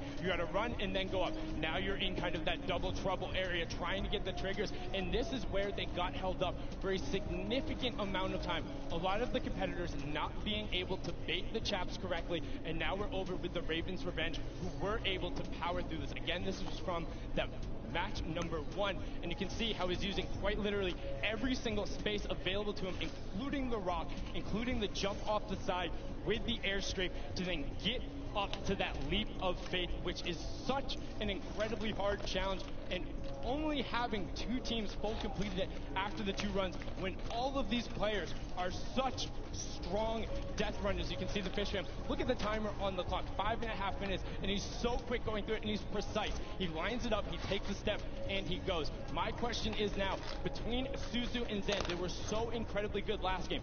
Can they beat that time? Can they keep pressing the pace, and will they be able to do it better? Because when you get up here, you have to do everything right find the lineup, not miss a single one of your drops, and then get the final coin. Was able to then double back and grab it there off the launch pad for that 5:52 time in the #1 spot in match number 2. This is now the second time we've seen the world run, and we asked the question before, what happens in run number 3? Can the Ravens Revenge get over that last obstacle of the leap of faith, or will everyone else start pressing up higher and higher and being able to challenge him? Match 3 is about to be underway. We're going to throw it back inside to Zeke and Bala. Gentlemen, take it away. Thank you so much, Sundown, that insight. I mean, he's asking the tough questions. What happens in match number 3 of this set? You know, again, Fish Fam, you saw, I kind of touched on a little bit earlier, you want to have as many people up on that leap of faith as possible so they can just sit there and rotate around. But before we hop into this next match, Bala, I think we probably want to take a look at the standings. We want to see how things are going for all of these players together. And of course, you want to take a look behind us. We've got Fish Fam up there in first place from that last match. Walk away with a nice chunk of change. Ravens Revenge in second, Funky in third. Don't forget, Funky Fighters and the Chicken Champions both have Silver Llamas, and that's going to play a big factor later on. Everybody needs to make sure that Funky Fighters do not get that last Silver Llama, because then they are out of contention if they don't have a Silver Llama. Because Chicken Champions don't really mind, because they have another place to play. They are kind of out of contention for this Silver Llama right here, but still, so many different teams have an opportunity here. The Ravens Revenge, the Funky Fighters, Sunshine Soldiers with the Fort Turtle, and then the Fish Fam as well, able to collect it. So we are going to get into the next game of the World Run, the last one of the set. Here we go. The timer is counting. We've got 10 seconds before the gates open, and they start the run. Scissors, you can see the focus in their eyes a little bit there of Turtle, and here we go. Ladies and gentlemen, the World Run commences right here, right now. Players are out the gate. Here we go. The first run, Taco, Taldak, they're right out. Ninja falls, unfortunately. So does Kotu. Zan there looks like he's making over with Tyler. Magma, Kororo, they are just neck and neck. Again, you know, it just goes back to once they figure it out, they're just going full send. Want to see who gets out to the early lead. Here's Suzo, the champion of the last one with Fish Fam. He's a little bit behind, but again, he has the opportunity to catch up when he starts getting to those more difficult obstacles. Right now, it's not looking like anybody really taking a huge lead, a huge advantage, because we all saw how proficient they are in these early stages. Really, the first obstacle that stumps most people is this impulse jump. Right, here we go. Don't forget, this is that precision impulse jump. You can do it forward, you can look away. First jump, unfortunately too shallow there on both sides, and both from the Fish Fam will be going down there. I saw there on the left, there is actually a team that has made it across. You've got Ravens Revenge, who is in the castle, and I believe it was actually the Llama Record Company that are also at the castle right now. Fish Fam, the Cuddle Crew, Ravens Revenge, Sunshine, and the Funky Fighters. And now the Llama Record Company all have 11 coins. See the castle run, how fast they can get through there as a team. Also very important, as most players are now getting through this first difficult impulse jump. Looking for anybody rising up, looking for anybody completing this track obstacle course inside the castle. If they can collect those coins fast, the players who get fastest through the castle and really collect all those coins are, in my opinion, the people who are leading the pack. Yeah, I almost think, like, should you just, like, as a squad, grab, like, send one person to each thing and just, like, very quickly grab all four, and then as a squad go up, right, so that you have more chances going through every single challenge. Obviously depends on how many of you actually get to the castle. What a time there from Scissors through that one. Is he going to be able to finish out that impressive performance? He's got a couple of jumps still to go. One, no way. I will. 2, 3. Scissors showing off why he's one of the best at these types of maps, but way ahead of him, his teammate Suzu, leading the pack again. So this might be a better time here for Fish Fam. All right, man, Scissors, that was insane, dude. Again, like, these guys are so good, right? Once they figure it out, they can just do it. It's almost like muscle memory. You see Suzu here. Now, if Suzu's smart, he waits here for Scissors to get across, and then once Scissors gets across, he can start triggering the trap. He's going to opt to say, look, you know what, let's just go. I'm trying to get the coins. We need to rack up as many and as quickly as possible, because don't forget, last game, they got that 5.5-minute time on lock. They still have another minute and a half going off of last game, right? If they can do it again, it's going to be huge. Waiting for the chiller on his feet to get off before he goes forward. Now he has full reign onto this one. If he one-shots this, he's putting himself in such an amazing time. He's kind of letting his team do the rest of the work. Oh, one shot here from Suzu. Is it possible? Getting through the door? No, just short. Shallow. But he did not go all the way back. He's continuing the recovery on this front. Not quite enough. Man, Suzu putting everyone in his fishbowl, saying, don't worry, fam. I've got this.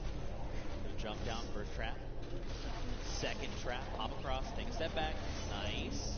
Oh, there's actually someone else there. Is Scissors there with him? This is huge, though, if Scissors is there, because look, they can hop through together. Suzu can trigger this, and then get Scissors there where he needs to go, and then there will be two members trying to get these traps. Unfortunately, too shallow. Making the same mistake there on that bouncer. Speed pad up into the bouncer. He's trying to keep his back towards it so that he can make sure he hits the bouncer on the right point that he wants to. Kind of has it memorized at that moment, but a lot of teams starting to catch up right now, so starting to lose the pace that they had in the first game. Don't slide off, don't slide off.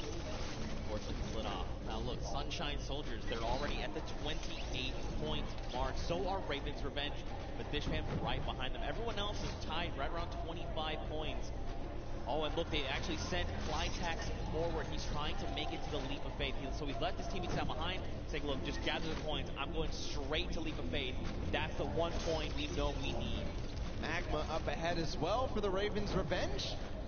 And the record of the map by FishFam has gone past. That was 5 minutes and some. And we're now down to 5 minutes left total. Magma making sure that he makes this jump. He doesn't want to waste time. I think he might have the confidence here.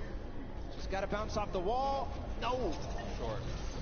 Not yet all the way through. If he can do this, he is clinching himself that Silver Llama. Stewart, okay. Yeah, these momentum jumps, very difficult. Or neo jumps, as they're also called. You got to be really precise. Really, I mean, you have to be very calculated with every single one. You got Chappie over here. You've got Stewart across the way as well. And look, you can see Suzu there too. I mean, there's so many people here that are already at the Leap of Faith. And look at the rest of the teams, right? Even the Funky Fighters, Little Whip, and Llama Record Company, they're at 26 points. They're closing in on that Leap of Faith. Sunshine Soldiers adding their name to the hat of people who are trying the Leap of Faith. Stewart, not quite making it through yet. Magma right now feeling a bit of frustration. He feels the pressure. He knows he has to try to make this, try to get this last coin ahead of anybody else. Clytax has joined the fray as well from Cuddle Crew. So you can see too, like Flytax is, while Stewart is using his camera, while you jump forward, you whip your camera in the direction you want to start moving. Flytax is doing the opposite. He's actually just using the momentum from his movement abilities, just like his keys, to get him where he needs to go, not even touching his camera at all. Two different ways to approach it. They're both about the same. It just depends on which one you're more comfortable with. Magma here. He's in a good spot. Great ricochet there. All right, just take it easy. Nice. All right, almost. The tires. He's going for it. Yes. He's going for it. Could he be the first one? No, Sunshine Soldiers have actually already done it with a 6:23, and Raven's Revenge there with the 6:36. So Sunshine Soldiers sneakily got it, but still a great time from them. Don't forget the first round, they were the only ones at 29 points. What a close race, though. All four teams who were up there on the Leap of Faith have now completed it. The Cuddle Crew still need one more coin to actually finish the entire thing. Clytax feeling a little bit of pressure. He needs to start supporting his teammates. And then the Llama Record Company sitting at 27 right now. I think this is one of the first times we've seen them towards this double jeopardy, towards closer and closer, edging their way at the Leap of Faith. The Cuddle Crew have completed, meanwhile, just past 7 minutes. So the standings right now are shaking up with all of these teams being so close together. Can't wait to see where it is. Still, every single placement here matters. Chicken Champions, Funky Fighters, Little Whip Warriors, and the Llama Record Company all at 27. Who is going to come out on top in this four-way race? And don't forget, this really does make a difference, right? They're all competing for prize money, so being able to come out ahead of another team, that's going to secure you more of that pot. They have the 2 minutes left.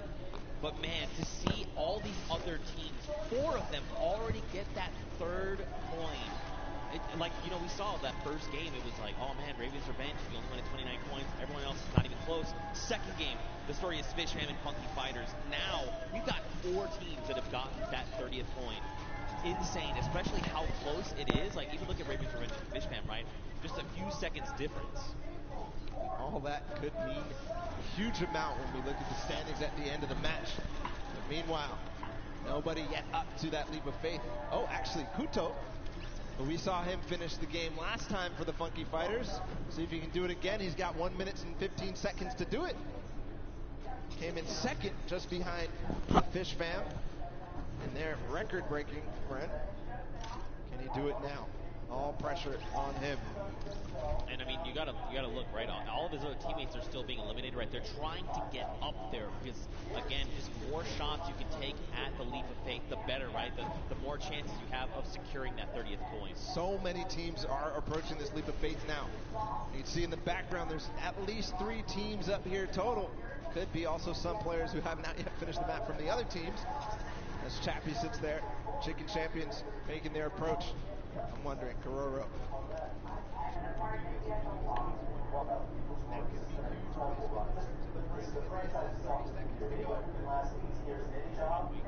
Okay, looking down. Okay, it's fine. What's up, Maddox? Jump. Got it. Last jump, and he's got the coin too. There you go. So the Funky Fighters finish up ahead of the Chicken Champions. Kororo, fortunately, is going to fall shy, but for this, these are the standings as they are. The Chicken Champions come out there, and what an amazing run it was. Wow, 6 teams secured themselves the 30th coin. Night and day situation coming out of that first world run. We got to witness, but look, smiles all around.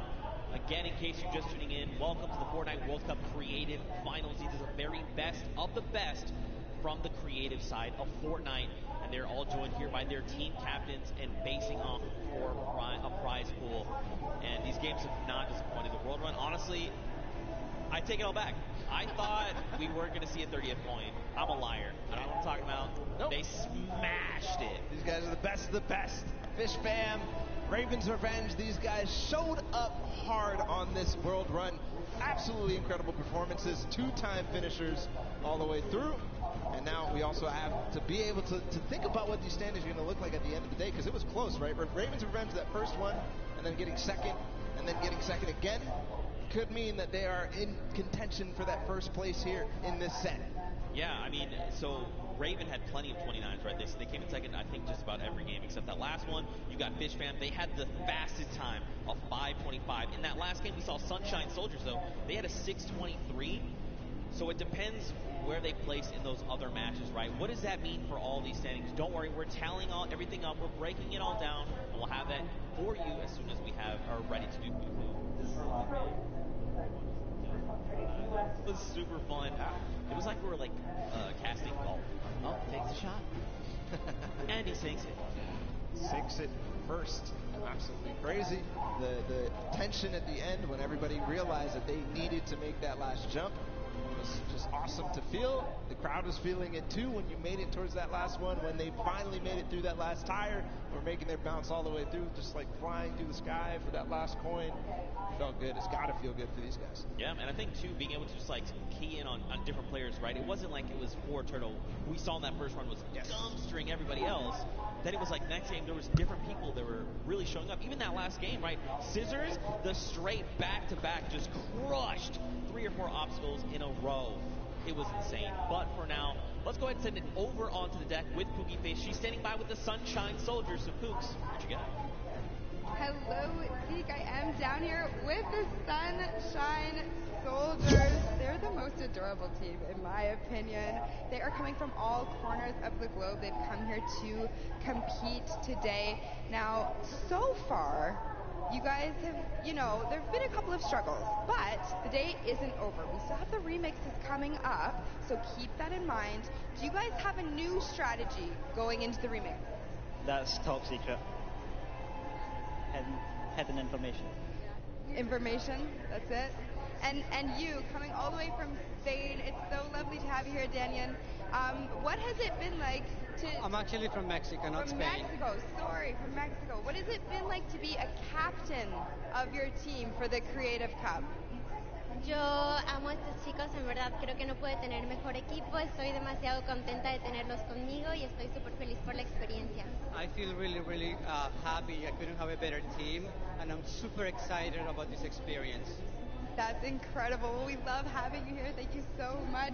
And I'm going to come over here and talk to you super quickly. Now, you're one of our youngest competitors. So being here, seeing all of your idols today, that has to be exciting. You know, when you told your family that you were coming here to compete at the Fortnite Creative World Cup, what did they say? They were just super happy for me, and they was really excited, and yeah. Do you want to keep competing in these massive Fortnite events? Do you love this? Yeah, it's really good. And finally, down here at the end, now, again, all of this diversity is incredible. Now, you're here just essentially to compete at this event, but not only for that, but you're representing your country. So how does that feel? Is that a lot of pressure? Yeah, there is a lot of pressure, and it feels amazing, even though there's the pressure, it also feels great. Well, you guys are doing an incredible job. Best of luck to you in the remixes. I'm gonna throw it right back over to the casters. Man, Hooks, you are not lying. They are adorable. They're all so happy to be here. You love to see it. Man, the Sunshine Soldiers again. Mad props to them for coming in with that 6:23 time in the last set of that match there. Again, though, 6 different teams, all with 30 coins. What does that mean for the standings? That means basically it's anybody's game, right? That just means anybody can take this because everybody really was pushing the pace. Everybody was making sure that they were in towards the top. It was basically shaken up from top to bottom, except maybe the top 3, right? Yeah. Raven's Revenge, Funky Fighters, Fish Fam, all these guys completed their runs and placed highly in the other ones. So I think that they have a good opportunity here, but still, anybody's game, just like you said. Yeah, I mean, for sure. Like, we have to look at things like Raven's Revenge, right? They had fast, they were 29 in their first game at 29 coins coming in first. They had a second place as well, and then they managed to get themselves to 6:36 time. Let's go ahead and take a look at some of these replays that we kind of watch over the course of these games. This one specifically is coming out of the Sunshine Soldiers. They did, in fact, win this last match here. But again, just look at Stewart. Look at the precision again. The leap of faith. You know, it's crazy because, like, in just looking at it, you're like, that doesn't seem so bad. But it's insanely difficult, the precision jumps you need to make. To maneuver yourself through that. He actually made that in one hop. Everybody else was stopping before that. He went all the way to the tire and jumped over. The reactions there in the background from that team. Absolutely incredible performance to come out on top in that one. Just perfect execution on that last one. Yeah, for sure. Especially when these precision jumps, these tight jumps like the one around the wall that you can't even see. You just have to know in your head, I know where I'm going to land when I come around this corner, because it's not something you have eyes on. And once he's been able to do it, he's like, okay, I know the jump that I need to make every single time. But ladies and gentlemen, you guys got to get ready because we're coming down here to the wire. We are very close to knowing who are the set winners from the World Run. Everyone gave it their all. Man, did they show up huge. I'm not disappointed. That was so much fun to watch, especially coming off of Sky Station to then Junkyard Juke to this. Just 3 almost completely different creative game types we got to see today. Yeah, we're putting them through the ringer. They have to do all sorts of things. They have to show off how versatile they are. And in the World Run, they showed it. All the teams who did compete and play in the World Run to qualify for here ended up showing off really well. Obviously, the Fish Fam with Scissors and company, they had probably one of the most difficult elimination runs ever. Yeah. So clutch to be able to perform here. I think we have the standings. I think we have the winners of the set. It's going to be Fish Fam. Congratulations to the Fish Fam. Look at them. They just want to get back in. They're not even ready to celebrate.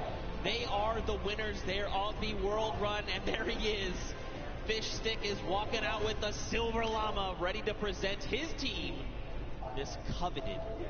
Look at this thing. It's so shiny. All right, I'm going to go down there and steal this. Actually, I want this. I mean, anyway, there you are. The Fish Fam are being presented with the Silver Llama. Look, they're like, yeah, baby, let's go. We got that. That's ours. Congratulations, guys. There's the Silver Llama for them. But all focus for them is on to the next matches, as we've got a couple more to go, and it's not over yet. We've got your remixes coming up next. We've got your Golden Games. Now, first, hold on. Let's take a look at the standings. I think first, after that last set, look at this. Fish Fam come out on top. Going out of tiebreakers, they're the ones that are victorious, and they walk away with the Silver Llama. With the Ravens Revenge Band, they were putting in a lot of work there, also getting themselves some prize money as well. Sunshine Soldiers there in third, and then the list goes on again. Keep an eye on those Silver Llamas. These are the guys that are in contention for that final prize pool. Now, if you're one of these teams with the Silver Llamas, you need to come. That's going to be the ultimate tiebreaker. If your team has that Gold Llama, you walk away with the win, especially because it's kind of divvied up amongst other teams. Yeah, the Golden Llama being that ultimate tiebreaker. So the next team to claim it, the first team to claim it, as we see the Fish Fam with their Silver Llama, the first team, the only team to claim the Golden Llama is going to walk away as the champions here. Yeah, for sure. I mean, look, you kind of teased it a little bit. What are these remixes things that we're kind of talking about? You know, what does that mean for the games? Don't even worry. We got you guys covered. We're going to break it all down for you. So, remixes. We're basically going to go back through and play a match of every single match type. Yep. But there's going to be something different about them. So, starting with Sky Station Showdown, the remix for that is that all players can earn points, not just your sword bearer.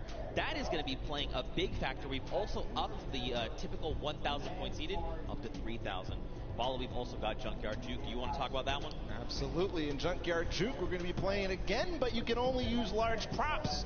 So it might look a little bit silly, but what it means is that it's going to be all the more difficult to score. But at the same time, each large prop is worth 10, so we're not going to see those, small increments between each other. So leads can get large, or they can just stay very small because it's so difficult. Yeah, for sure. And finally, we're going to hit the World Run one more time. But the remix is that players do not respawn. That's right. They're going to have one life. Brutal. That is so hard. We saw how many people struggled, even, to get past that first couple obstacles. So difficult. If they have one life, it's going to be so difficult. But we are going to be hopping into the first game of the Golden Games. It's Sky Station Showdown with a remix that everybody can earn points. Here we go. Go ahead and count us in here. If you're hanging out at the stadium, we've got 3, 2, 1. And the remix of Sky Station Showdown is underway. 15 minutes counting down. So don't forget, we have a new total cap. That is 3,000. And the remix is that anyone for your team can accrue points. This also stacks, by the way. So if you and your squad are sitting on a point, you're getting 3 points per person per second. So what does that mean? Will that mean players try to push points and lock them down? What will that mean for that center point at 7 minutes that opens up? We'll have to see as the game goes on, man. So we'll have to recall all the different strategies that these teams have, because a lot of players took it very slow. The Fish Fam tried to contain the 1 point. Same thing with the Little Whip Warriors. Same thing with also the Cuddle Crew. But we also had the Llama Record Company all trying to buy and really push for that center point when it opened up. Right now, the initial control point fights are going down. Raven's Revenge has got one. Sunshine Soldiers have gotten one. And the Funky Fighters as well, but not before getting contested. Here's all the second wave. And Blood going in, going to start swinging the sword. Can he chop them up? Danyan instead says, not today, friends. You have all been eliminated. He's going to shut down one there as well. Bensor going to be shut down. And you've got the Llama Record Company like, hey, what's going on up here? Nope, Danyan is prepared. She saw you coming. She heard the DJ scratches. Back to the island you go. And remember, it does accumulate no matter who is on the point, and also it stacks. So all 4 players are able to grab and stay inside the point. So you'll see at sometimes 12 points at a time going through for a team if all 4 members of their squad are on the point. That's right. Ninja racking up eliminations and will be picked up there. The team's VIP being eliminated. So this is going to drastically change the way you approach these things, right? For example, if you decide to go in and assault another team, especially if you can get that surprise angle and you eliminate all of them, you by yourself can actually lock down that point for any amount of time and start racking up points. So you can look to contest, you can look to leave a team behind, you can break up into groups. There's so many different things, so many different variables to keep in mind as we move through this. Already some innovation here from the Llama Record Company and a couple of other teams. They're hiding a couple people inside of cones so that they will continue to contest. But I think in this mode it might be more viable to just stay and all fight at the same time. Nobody hiding at all. And we'll see too. It kind of lends a little bit more credence to the strategy that people were employing in the first set of games when they first played the Sky Station Showdown. They would have somebody go off and try to clear a point or at least take out their sword bearer. Yeah. But if they do that this time and they manage to clear out a point, they're now going to be accruing on both sides. Yeah, and that's going to make a massive difference. Like, let's take a look at Raven's Revenge. They are sitting on 564 points, double of Little Whip Warriors, but they're still racking up the points right now. Ninja going to go ahead and slap Chappie back to the island. Gotaga here wants a cut of the action. It's not enough, but look, Magma also jumps into the fray. Ninja needs to get out of there, or he's going to be eliminated. Use the walls. I like this, but you do not have the HP to try and make this work. A 25. He drops Magma down based on that little jump, and look at this. Magma's like, no, friend. Get him. Kaz comes in the back. Oh. But at the same time, another player comes through and Ninja goes down. Raven's Revenge are holding on all the corners. I don't see them controlling any one single point. Here's the Cuddle Crew now in second place. They're in a battle with the Funky Fighters. This is important for everybody. The Fish Fam joining the fray as well. I think the Fish Fam may have overrun. Their School of Fish are taking out the Funky Fighters at last, but no, Suzu gets taken out too. The Cuddle Crew is going to abandon the point and maybe come right back. Suzu finally does control. A brief moment, but not too long later, Tomoya says, hello, I would like the red point, please. And now we've got the Fish Fam over here. Suzu is by himself. He's got a bunch of eliminations. The ball of the Cuddle Crew is coming up. They're trying to wreck him. He picks off Sandy, but unfortunately he does fall as well. That was terrifying. They all came over the ramp at the same time. If you're just joining us here, don't forget we did increase the score limit up to 3,000. So if you're wondering, the Raven Revenge, they still got a ways to go, even though they are in the lead as it stands. I'm also keeping my eye out on the Llama Record Company. They're down at 300-ish points. They're going to claim 300 right now. And what they do, they always wait until the last moment, until that D point, the last point that opens up in the center, and they make a concerted push. I think that may be very, very strong, because in the first couple of games, as the Fish Fam, or as the Little Whip Warriors trying to make the push here, they're going to get shut down. The first couple of games, they just controlled it. Every single person was on that D point at the same time. They built their entire base out at the perfect moment. They were waiting for the time to pounce on that last point. Still 2 minutes until that starts to spawn.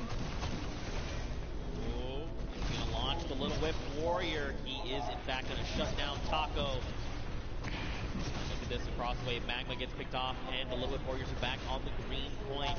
Dude, I'm very curious to see what happens when that middle point opens up, because don't forget, it's 12 points per player of your squad on that point if you're uncontested.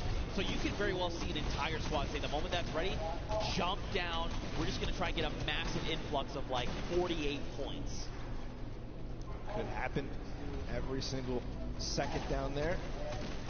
It's going to net you that, so it has to put to an end immediately. It seems that this point right here keeps getting under contention by like multiple teams. The Fish Fam, Funky Fighters, and of course the Cuddle Crew, who get cleaned out. So they're not earning anything really from all fighting at the same time. One team ends up coming out on top, but then it all happens again. So maybe some timing issues here in terms of synchronizing the push on this point specifically. Yeah, I mean, this gets way more hectic when anyone can score points, right? And the Fish Fam have been doing a great job sticking together, going in as pairs, duos, if you will, and trying to shut everyone down, but that's only going to get you so far. It kind of breaks down, too, when everybody can score, because there's so much that more important. If you're by yourself to stay on the point, in the previous iterations, if you're by yourself, you get off the point, because you can't even score. But now you have to stick around. Look at the slaps coming out. Lachlan does take out Scissors, but does fall as well. Now Clytex is just trying to get back into the fray, get himself those height with the impulses. And now don't forget, they have a limited number of builds, about 100, I believe. But right now, man, you just need to be turning your attention left and right, trying to eliminate as many players as you possibly can. This remix is shaking the very foundation of this mode. And Flyjax goes in, he's going to start trying to take him down. Did not go his way, though. So this is what I'm talking about. Finally, the Fish Fam control this point that the Cutter Crew and Funky Fighters were fighting for so hard. And they control it with all 4 players, so you can see their score rising significantly every second there. At the same time, the Llama Record Company with an evenly timed push as well, but Rubius comes in.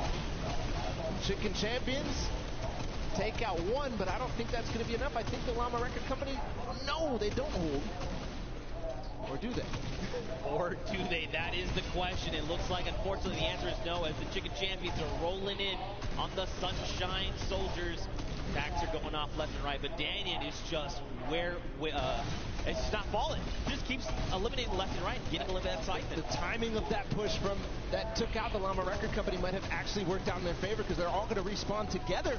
5 seconds for this D point to spawn. You can already see they're hunting. Hand of Blood, Rubius, Carnifex, they're all going for it because they know the importance. If they can all stand in there at the same time, all the impulses come through before anybody can even build a base, build some protection against them. It's pure chaos down here on the D point.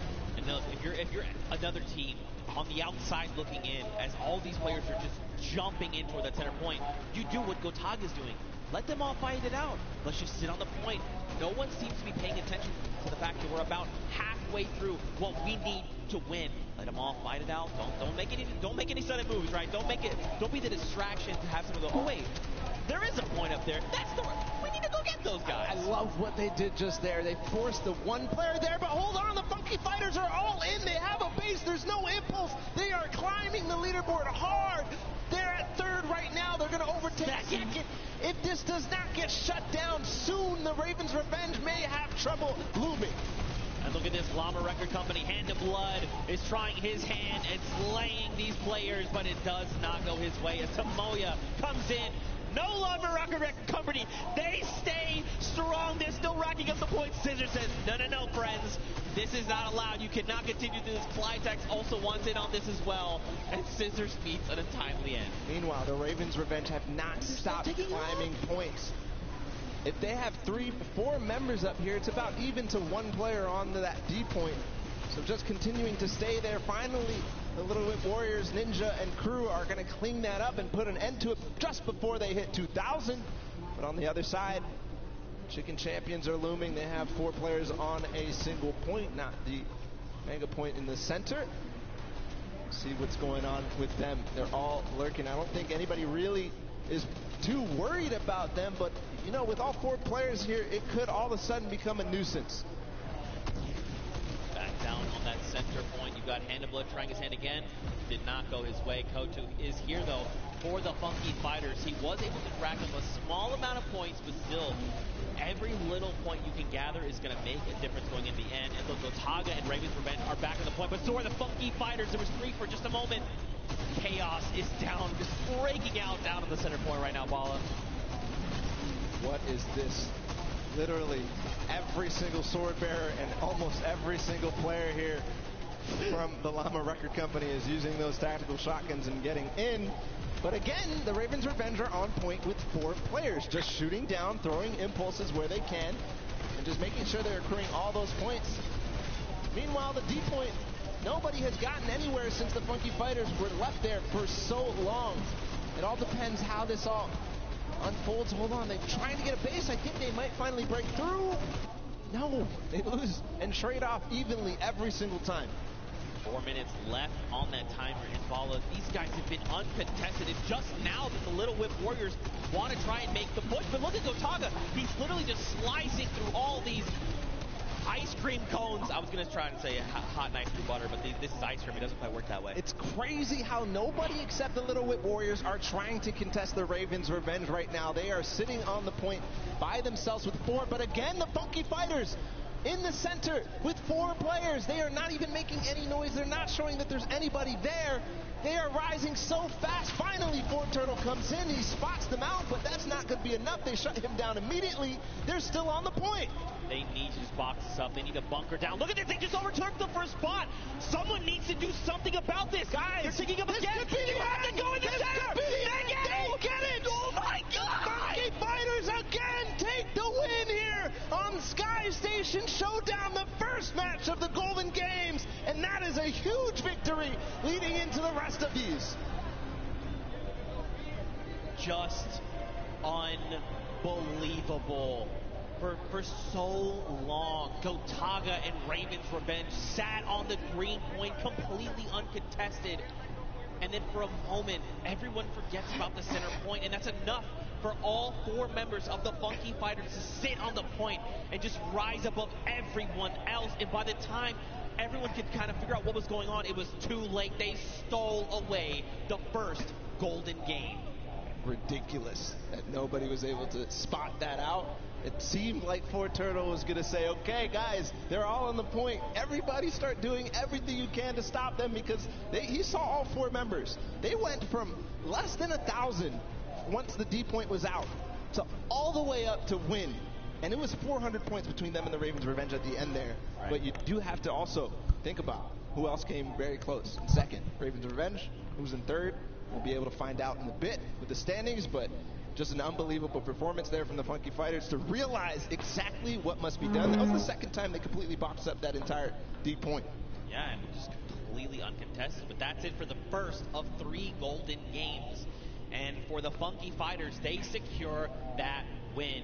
But for now, let's send it back over to Pookie. She's standing by with the winners. Pookie, down to you. Thank you so much, Nick. I am down here with the Funky Fighters. Another victory. I feel like I've been talking to you guys all day, but how did you find that remix game? Because those rules were a little bit different than what you were used to. So what was your strategy going into that one, Huzi? I mean, everything was so unexpected. We were last and we came first because we got the middle. The point system, because every player gets points, and so we went. So exciting. So exciting indeed. Now, Raven's Revenge was in first place for most of that match. You guys knew that you had to come up from behind, which you absolutely did. But I kind of just want to talk a little bit about how there are 3 teams tied right now for first place, and the winners of this set will be taking home that additional $1 million of prizing. So I don't want to put too much pressure on you guys, but what is your strategy going into the next game? Are you going to stay the same? Are you going to change things up? Are you going to go for the middle again? Probably. Yeah, we're going to keep doing what we're doing, and as long as it works, we're just going to keep it up. For sure. Sounds like a great strategy. Finally, over here to you. When you heard that there was a remix kind of blind side come in, what was your first reaction to hearing that? Yellow. Go to yellow circle and win. Just win. I love it. It's so easy. It's such a great concept. You know, we talk about it all day, all of these things we break down, but at the end of the day, you just got to win. Back to you guys at the desk. Pookie with the most insightful knowledge you'll ever need in your entire life. It doesn't matter if you can just win. Just win. I'm doing it wrong. Doing it wrong. You're winning. I'm trying. We're all winning here at the World Cup. We all are, in fact. But so are these players that have taken the stage. Now, don't forget, those llamas are going to be playing a big factor in how the final $1 million prize pool is divvied out. And Pookie touched on it perfectly, actually. Right now, there's a 3-way tie. Yep. All right, and that's something we need to take a look at with those standings, just to give you the refresher. So, Funky Fighters, Fish Fam, and the Chicken Champions all have that silver llama. Now, don't forget, every single match they play, they're also walking away with the prize pool that they're splitting 4 ways. That part's awesome. But man, that extra $1 million prize pool at the end will be huge. So either the Funky Fighters, Fish Fam, or Chicken Champions need to win that golden llama for one of them to win, or if you're on the outside looking in, you just want that gold llama. Because if you win that llama, that means you and your team actually win that pot. Yep. You win the $1 million final prize for the Creative World Cup. So all is on the line right now. Those prizings as they shake up into the next sets. are going to be so crucial to keep an eye out. The Funky Fighters taking a good first lead. It's not enough. We've seen it time and time again in these first matches of the set. That people who win the first game don't end up coming through all the way at the end. So they have to have a consistently good performance into the next game, which is the Junkyard Juke, and then into the next game too, which is the World Run. That's right. They're all golden. All the golden games are all the golden games. Not the golden boys, just the golden games. I love you, buddy. Now, don't forget, if you guys are watching it, maybe this is the first time you're tuning in, don't forget you can watch also at Fortnite.com/watch. If you're watching in-game, you can do that as well. If you go to Fortnite.com/watch, you can actually kind of hone in on a specific team. There's 10 different feeds to take a look at, and you can say, like, you know what, I'm all about the Fish fam. I'm just going to watch their perspective. You can do that. Head on over to Fortnite.com/watch. Take a look. Here are a breakdown of your feeds right there on screen. It's an incredible new feature. I love to use it. I checked it out on my phone earlier, and just unbelievable, seriously. To see all the different POVs, to see the first and second place POVs, and then also to be able to pick who you want to watch. You can watch Lachlan in feed 8. You can watch Gotaga in feed 4. So just an awesome feature. Go check it out. It's amazing.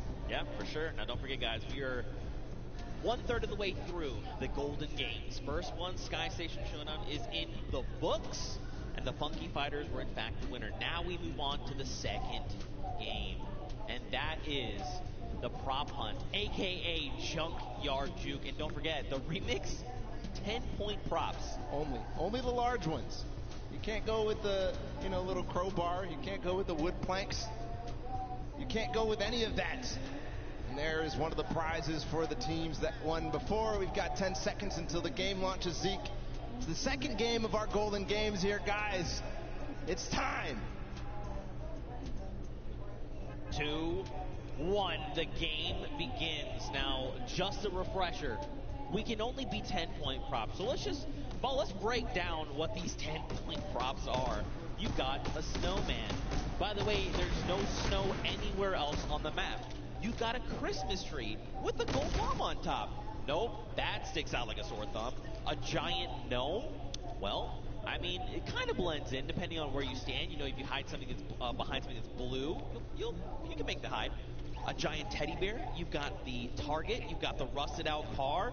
I mean, you've also got the giant dumpster. So, as you kind of scan your eyes across the map, you can see things like the dumpster, the rusted out car, the target. These are things that could be... Whoa. All right, Kaz. All right, this guy is... guy's got the eyes of a hawk. But these props are going to be... They're going to stick out like sore thumbs is what I'm trying to get at. Yep. Ooh, Kaz, awesome. You see his reaction? Yeah, even Kaz is like, ooh. Like, wait, Scissors was there. He is finding everybody right now. Good vision. And it is interesting. You got to make sure you know who the guards are at the beginning of this. It's the Little Whip Warriors on the bottom level. They're clearing out the house right now. They're making sure nobody is approaching. Only 4 teams have scored right now. Trying to find people. There was definitely someone back there there's not supposed to be 3 trucks back there, I don't think. But in playing this, the best way to kind of go about this is every time that those blinds come up, you want to instant reload right then on the spot. Yes, you can try to make blind fires. Unless you're certain, you're like, no, I know where my crosshair is. That's a player. Take the shot. Absolutely. But when those blinds come up, you want to reload. You want to have as many shots as possible before that next, shade comes back up, right? And the Raven's Revenge being the other guards, by the way. Nice shot there from Taldak. But yeah, you mentioned when the blinds, you can call it in the black, when the black comes up, take the time to reload and make sure you're taking the time like Taldak to stop and try to remember exactly what you saw. Don't move your POV, don't move your camera at all. As you try to recognize exactly what changed, you've got to use the uptime of your vision to take as many shots as possible to clear out what you think is possibly a prop. That player came down from below because he hit one of those springboards. Ayuzi moving forward, Zand as well. They're all going with the targets. Ayuzi gets in just barely because Taldak missed his shot. Man, this is really good for the Funky Fighters. They've taken themselves a nice early lead. It's only 20 points, nothing substantial yet. But if they can do this every single round, again, another big prop going in. They're at 50, 30 points ahead of the pack. And the only 3 teams behind them, Fish Fam, Cuddle Crew, and the Chicken Champions. And look, time is done. So that's it. So don't forget, Raven's Revenge, they have already been guards. So going forward, all they have to do is try and rack up points. This is going to be huge going forward. The round is going to reset. We'll get 2 new guards on deck. You've got the Chicken Champions and the Funky Fighters. So now they can try to lock out other players from scoring. And it depends on how well they do, right? Because again, these are big 10-point props. There's a lot of them as well. You know, the props outnumber you pretty substantially. And if you recall the first game where the Ravens Revenge were actually in second to the Funky Fighters. So, like you said, being able to take your time and make sure that you know exactly what you need to do kind of gives them a little bit of an advantage. But the Funky Fighters really did come out to a huge lead in the first, scoring 5 points, or 5 total. See if they can hold it down right now and keep the lead as it is. The Chicken Champions at 20 are not going to be able to close the gap. But we'll see if the Fish Fam, Cuddle Crew, and everybody else can approach the Funky Fighters right now. They're trying to stop that from happening. Well, Scissors did just drop in with that 10-point prop, who's closing that gap. If they can get another 10-point prop in, they're going to be tied with the Funky Fighters. But they actually have to make it there to the center to make it into the incinerator. That is going to be make or break. We have 2 minutes left on the clock. And, you know, my first instinct for this would be, you know what, I just got to go. I just got to try and run out as much as I can. That's actually counterintuitive. Right now, you want to just be taking baby steps, right?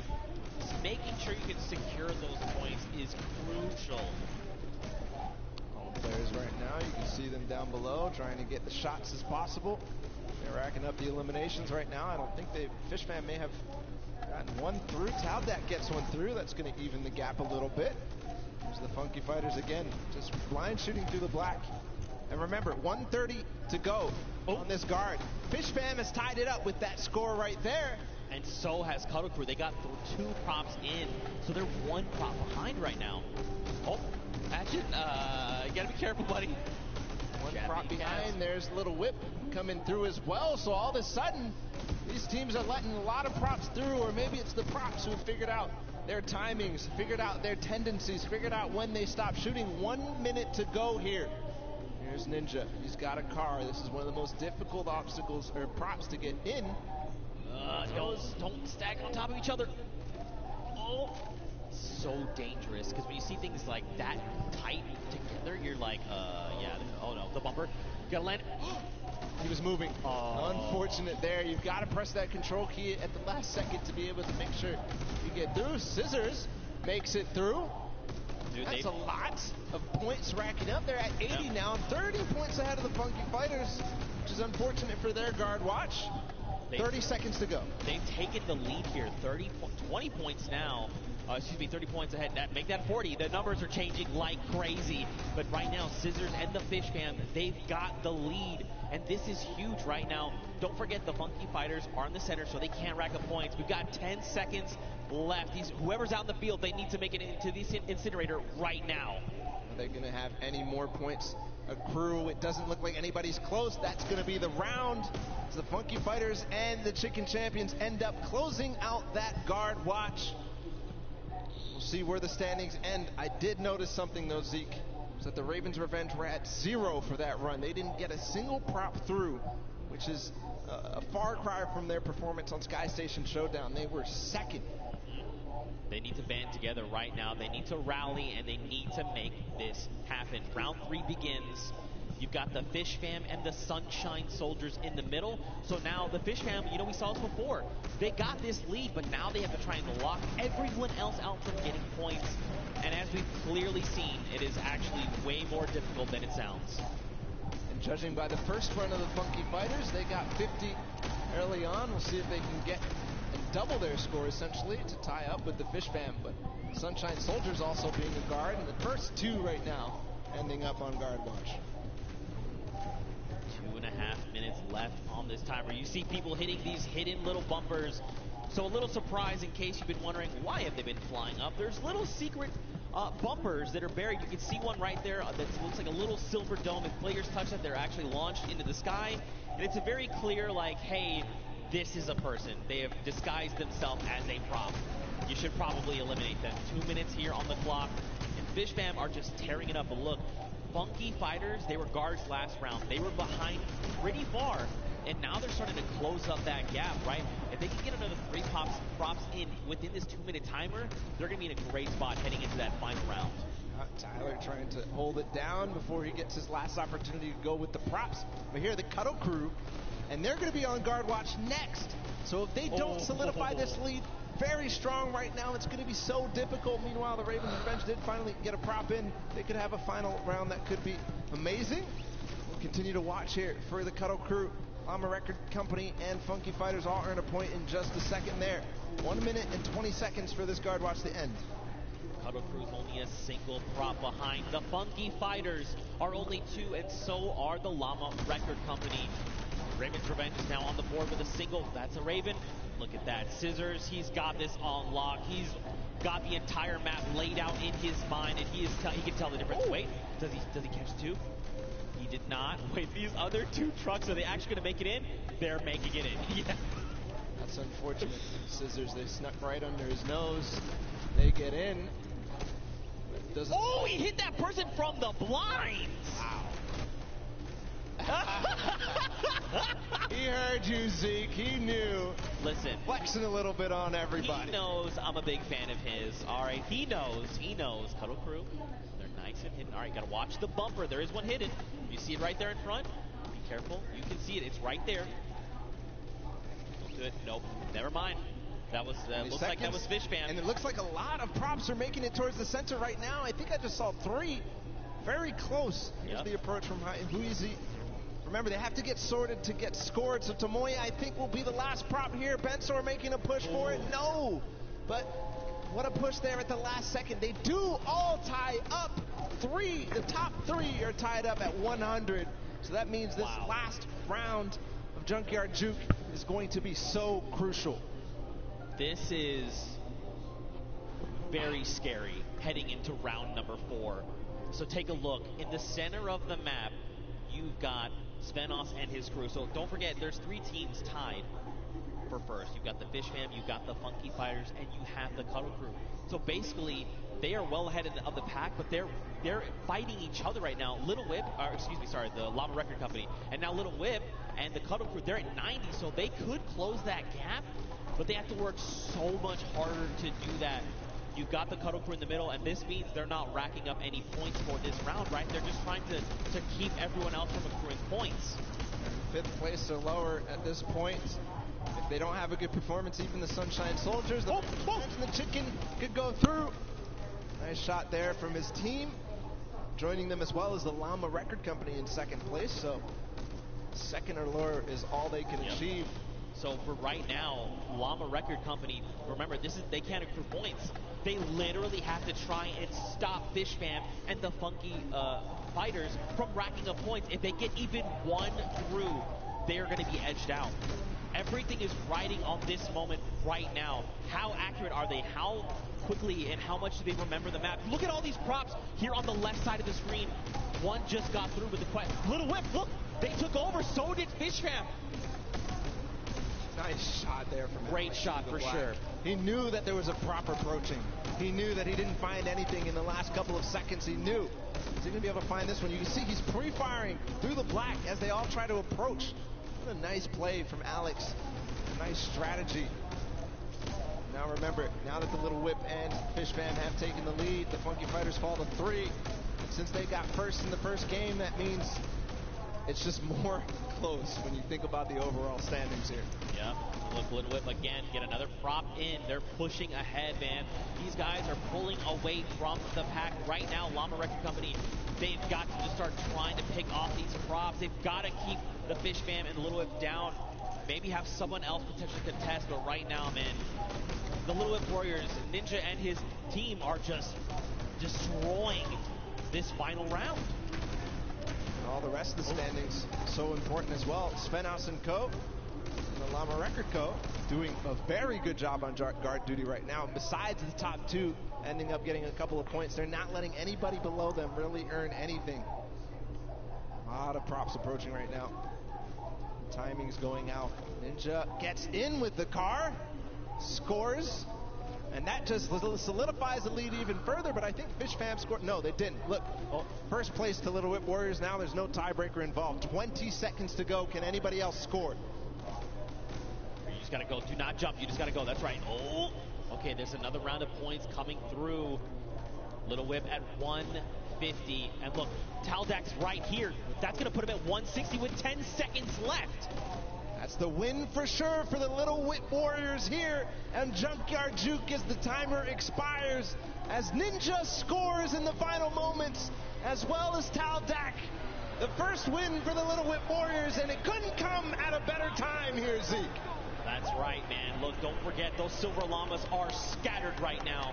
This puts them in a great spot. If they can get this world run win, they could secure themselves that gold llama, and out of nowhere, they could steal away the victory from everyone else around. A fantastic showing of the Little Whip Warriors, man, dude. They came out of nowhere. They were just on it. They flipped the switch, and they said, you know what, we're getting all these props in, and we're just going to get pulled away from the pack. That's what happened. Perfect play. At the beginning, they had the guard defense. They didn't let anybody get over close to, I think the Ravens are, no, the Ravens had 0. I'm thinking of the Funky Fighters had 50 in the first run. Yeah. But nobody else really did anything, and the Funky Fighters ended up starting to slow down. They didn't manage to keep up their pace. Little Whip Warriors took perfect advantage of that. Yeah, and I mean, you could just kind of see that they were very calm, coolly collected in the whole thing, right? They just kind of navigated the map correctly. You kind of saw it happen a little bit, but there was almost like this clustering that happened. You know, when you've got 3 rusted cars right next to each other where there clearly is no rusted cars at all, you're like, okay, well, these guys are very clearly props, right? They figured it out eventually. They did. Separate, approach all in different waves. Yep. Use the props at the front to kind of, you know, protect so that the guys who are just barely behind you can then make their approach and get 2 points at least, or at least 20 points in this remix version. Yeah. But great performance for Little Whip. Again, couldn't come at a better time because that puts them in contention for this Golden Llama. And that's the bonus. That is the win. That is the win condition for this Creative World Cup. Well, I think the only thing that we need to do right now is send it down onto the stage. I want to hear from the Little Whip Warriors, so let's go over to Monster, who's standing by with them right now. All right, so I'm going to be honest. I thought early on the Sky Station Showdown, Ninja Squad specifically, was going to be dominating because of the fact that, you know, the way the qualifiers worked, you guys were out there running shooter trials, and you were struggling. But you guys are finally finding your stride. So let's just touch on it. How does it feel to be in the running? Now you finally got a victory. You're so close. The Golden Llama's on the line. You guys are so close. What do you think about this? Honestly, kind of relieved, to be completely honest with you guys, because, I mean, we were kind of nervous the first 3 sets. I mean, we were not doing the best, but now we're here. So, I mean, hey, we're in the running, and that's all that matters. All right, so you're in the running. You want to hold this lead, but more importantly, what team do you guys feel you need to shut down? I think it's the Funky Fighters. Is there any other team that specifically, I know we started off, Ninja said the Ravens Revenge, but I don't know. I think things are really shaking up. What squad out here is surprising you so far? Dude, those Ravens, man. Like, yesterday we were fighting with them all day. We got the edge on them yesterday, but today they came out and really surprised us. And there you guys have it. So, as you can see, easily things can really shake up here. And just like that, suddenly, it's anyone's game to win. Ninja Squad can take it for all we know. Well, we'll have to see because we have a single golden game left. And in case you've forgotten, it's the World Run. And the remix is a single life. That's so brutal. You can't even, like, we can't understate how difficult that is going to be. I mean, especially when everything is on the line here.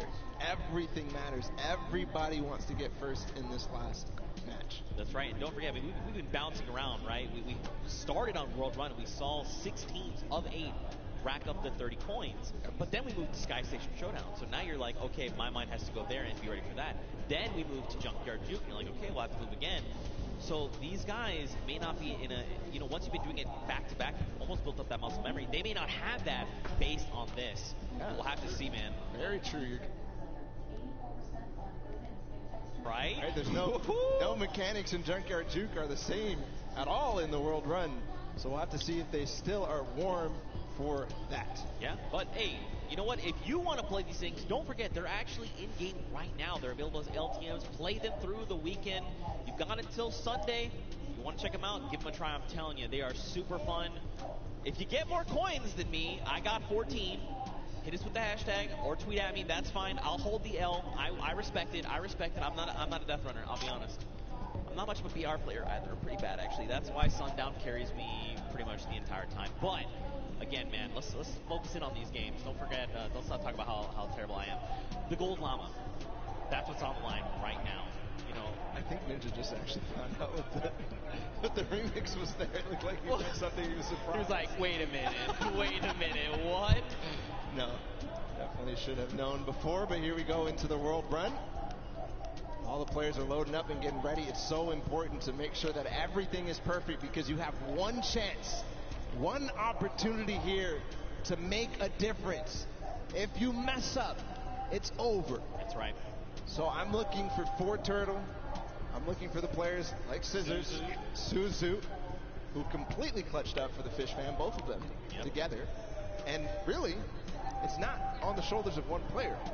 Even more so, right? We were talking about it earlier. The entire team needs to perform. But here, when they could be going out early, everybody needs to step up. Every single person. That's right. This is it. The final opportunity to try and claim the Golden Llama and take a slice of that final $1 million prize pool available to the winner. And of course, let's not forget the World Cup Creative Champions. The time is now. Here we go. The game is about to begin. If you guys are here watching from the stadium, let them know you support them. Let them hear you right now. Let's hear it for all these teams. That's what I'm talking about. They need your energy right here, right now. 10 seconds before we hop into the game, don't forget it's World Run. That remix, a single life. Who is going to come out on top right now? It's anyone's game. We'll see who out of the gate as they open right now. Who out of the gate is going to go down? How slow are they going to take this? You can see everybody does not want to move. You can cut the tension with a knife right now. Here, MSYB is going to be the first to go. Danyan in the back as well. Everybody staggering their players so that they know what they need to do one by one. I heard some traps. MSYB, there he goes. Gets the first couple of coins and everybody at the same time. Funky Fighters have 6 right now. What a run so far from MSYB, not missing a beat. And the Funky Fighters are already off to a strong start. Oh, no! MSYB. Oh, an error was made there on his part, but it's okay. He still got his crew. They can still make it through. Funky Fighters are still racking up the coins. Here we go. They're going to pick up their 10th right here, right now. This is literally, I'm telling you, man, this is where this precision jump comes through. Come on. Koto. 2 players. He made it. Two players made it. So here through. Actually, right, no, let this, don't even, just let the whole thing reset. Yep. Take a step back, let it reset. Is every single one of his teammates down in the bottom left? Yes, it is. It is all on the back of Kotu right now. Got to make it through. The tricky part of this is he's going to get this coin, but now he has to go back through. That's not the coin to go for then. That was not the coin to go for, but it's okay. He's committed. Come on, you have to guarantee trigger these. Do not fall. 3rd set. 4th set. He's through. Okay. Oh, dude, my heart is beating out of my chest right now. This is so just tense.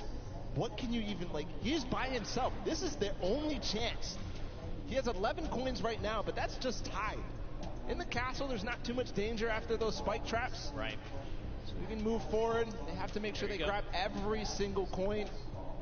Meanwhile, Chicken Champions on the other side, he's by himself as well.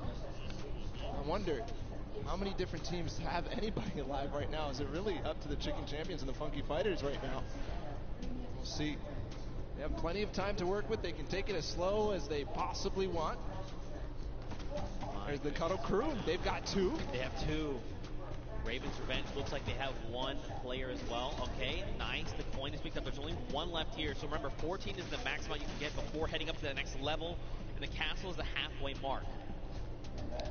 Just got word that Fish Fam actually has 3 people up. Only 10 coins for them, so maybe taking things slow, letting things play out, and seeing how the other teams do, because really the time is not of the essence in this case until the very last player.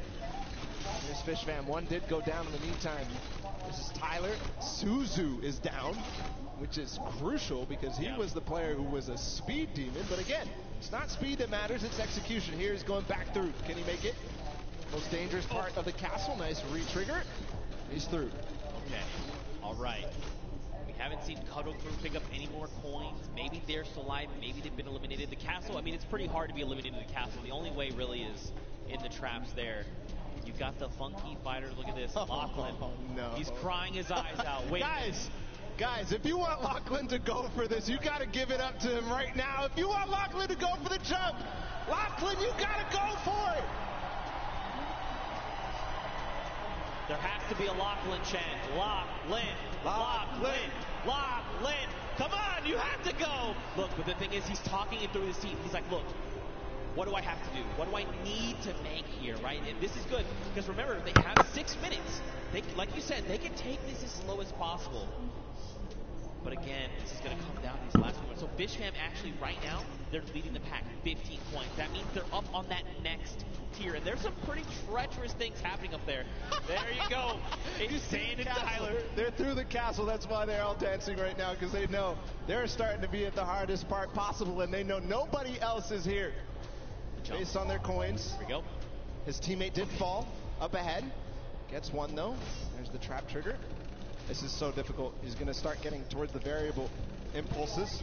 Remember, he's got to make this in one. See, you see him taking that step back. He's like, look, the trap's not right. Look, this isn't right. I'm way farther ahead of anybody else. He's going to wait until anybody else goes. Here's the Ravens' revenge. He's going to tie it up. There you go. In terms of place that there are, but the Ravens' revenge don't have anybody else, so he can't get to that other lane to collect those coins. Right. Which is crucial. And don't forget, if he got here by himself, too, that means there was that extra point, remember? Because there's 2 lanes. He left one behind. So there's more pressure on him right now. Oh. The scissors. That's what Scissors did in that game before. He's going for it. He's not stopping. He does need to make sure he beats the Fishfam. You can see now Zan going at the same time. Here it is through the jumps. He's waiting a little bit. Jump. Nice. Yes! Okay, pressure's on right now, because don't forget they're a single point behind. Zan going at the same time right now. Well, he's going for the variable impulses. 1, 2. Okay, Zan makes Here we go.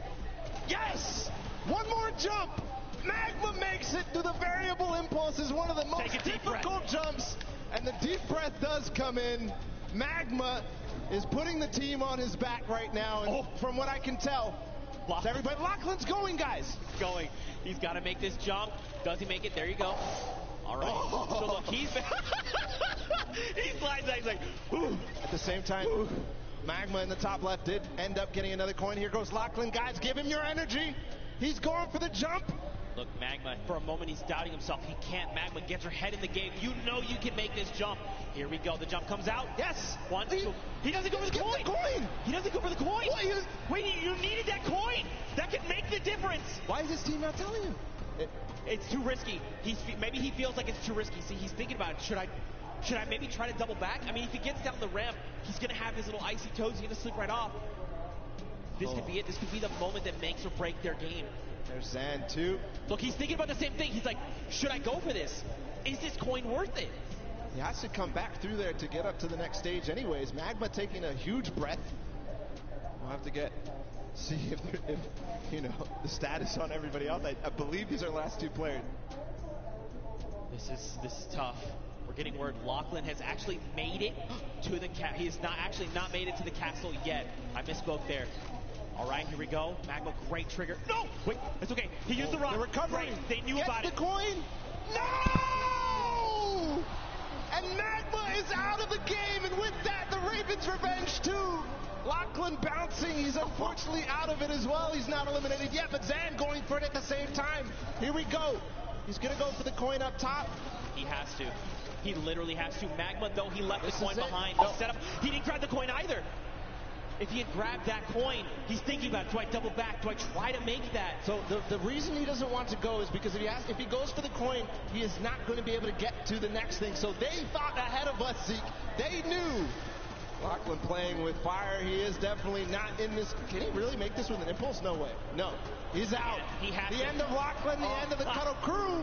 And it is now 21-21. He just needs one more coin. He needs to get that coin. Which is more easy for him? Is it the one on this trap? Or is it the one back behind? You can tell he lifted the finger. He said, we need one coin. Just grab this coin right down here. If he can do this without being eliminated. There it is. The win. Oh, he missed it, but gets it with the trap trigger. The fish fan. Zand clutches up for them here. Scissors and company absolutely dominating the last set of the world run. It wasn't domination, really, though, was it? But a clutch performance from Zand. They lost their man Scissors and Suzo early on, but everything fell on the shoulders of Zand, and he does it. This is shaking me to my core, because what does this mean for the standings? In all three Golden Games, we saw a different winner.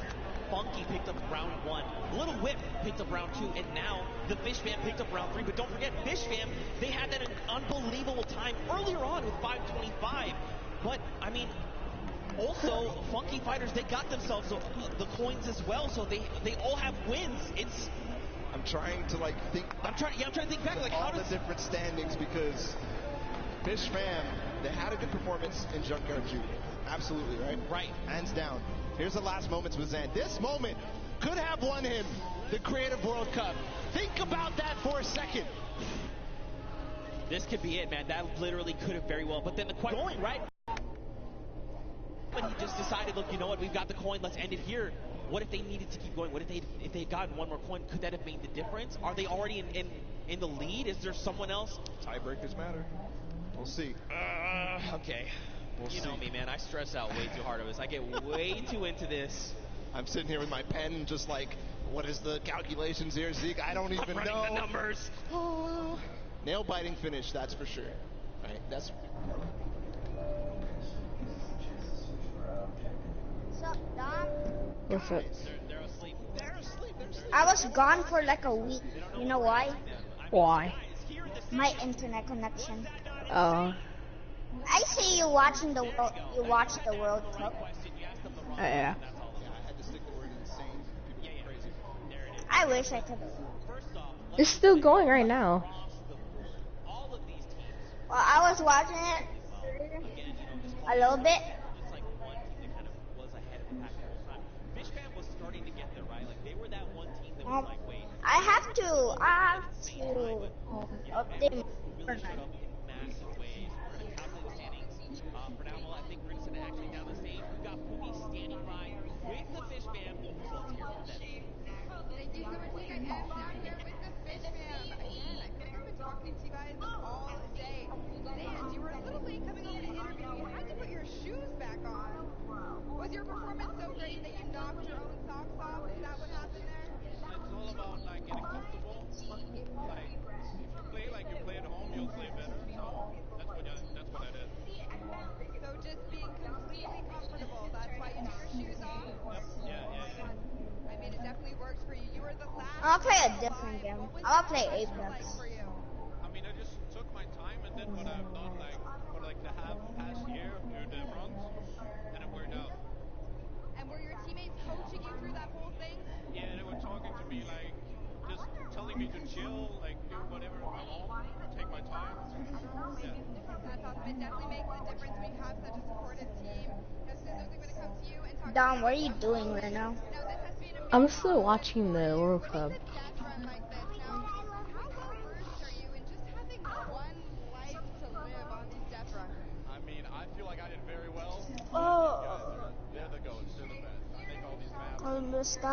I missed out on the event, but I watched it on YouTube. You know the event on Fortnite? Yeah. Did you miss it out? No. I missed on it.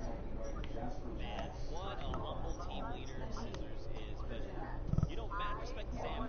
I like that he pointed out specifically, I just gotta play like I'm at home. I need to get comfortable. For me, I'm the same way. You're like, right, just take the shoes off, right? Have you ever watched Sniper Wolf before? No. This feels like home, and with the pressure, Why? I don't know.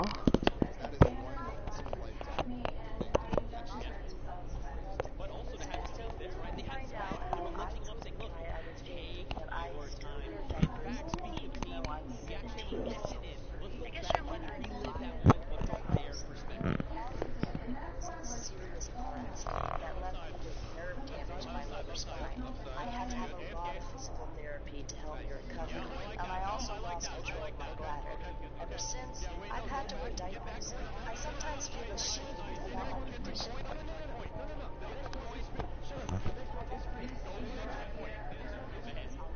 That was pretty hectic. But as Griselda Never made mind, the point, seemed I'm like away that from my was phone.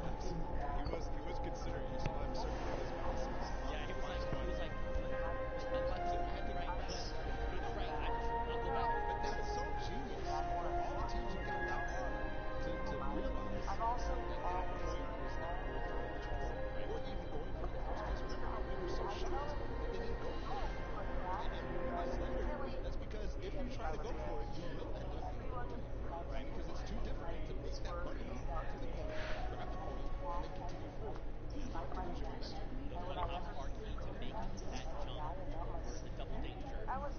Man, calculating those standings, we're going to see who's winner. Dom. I've been trying to do this in my head, but we need the experts. We need the experts. All right? Yeah. I've got stuff written down. How tall are you? I don't know. All right. It's not How about how long's your wingspan? I don't know. Because those silver llamas are scattered. You don't know? Any team that wins that gold llama is going to win. Let's recall the couple of games that we had in this format. Okay. So Sky Station Showdown came down to the Funky Fighters in that final D point, all being pretty much uncontested. Nobody realized that they had their two opportunities, and they took them. They took them both. Skyrocketed from last place to first place. That put them in first in the first game. But also, don't forget, Ravens Revenge close that game, right? They came in second place. So, Junkyard Juke next.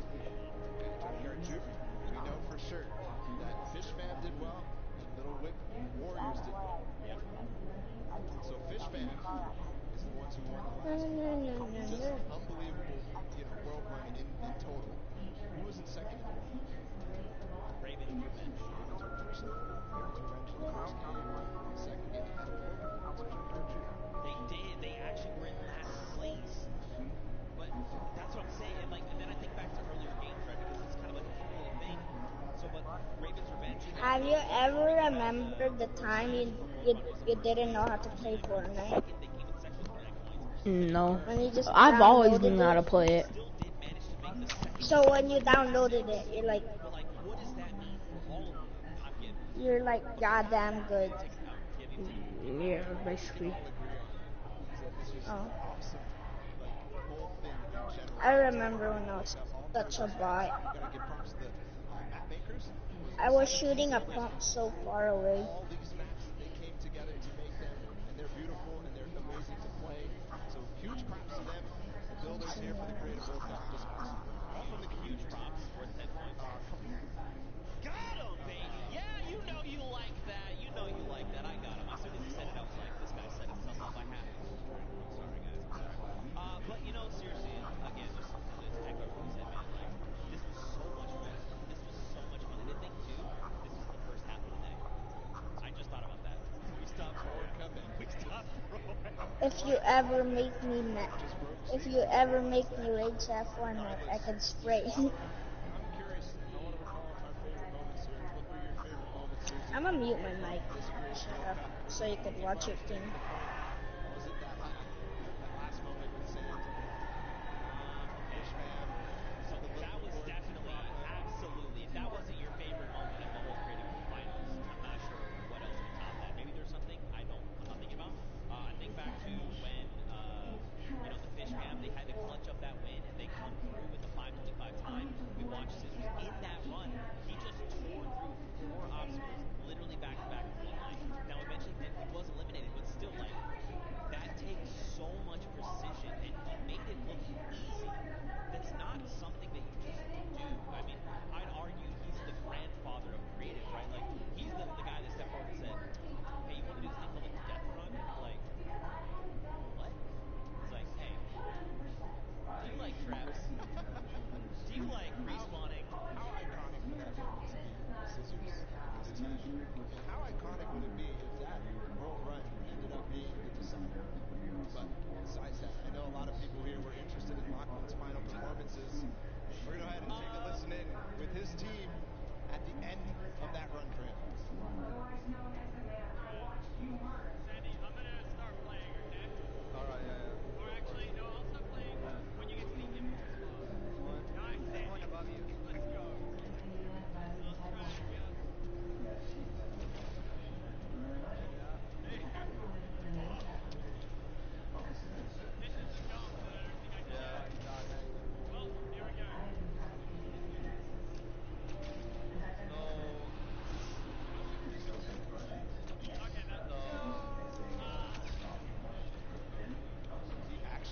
think if he had thrown that impulse the moment he went up, he actually would have impulsed over. Like, it would have been a little hot.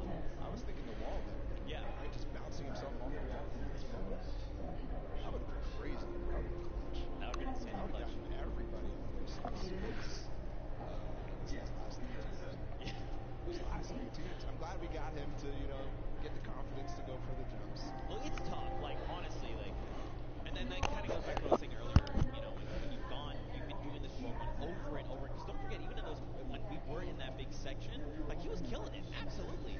But then when you're like, okay, we're going to the Golden Games, these things have remixes. We'd have to change kind of the way I'm thinking and approach these things.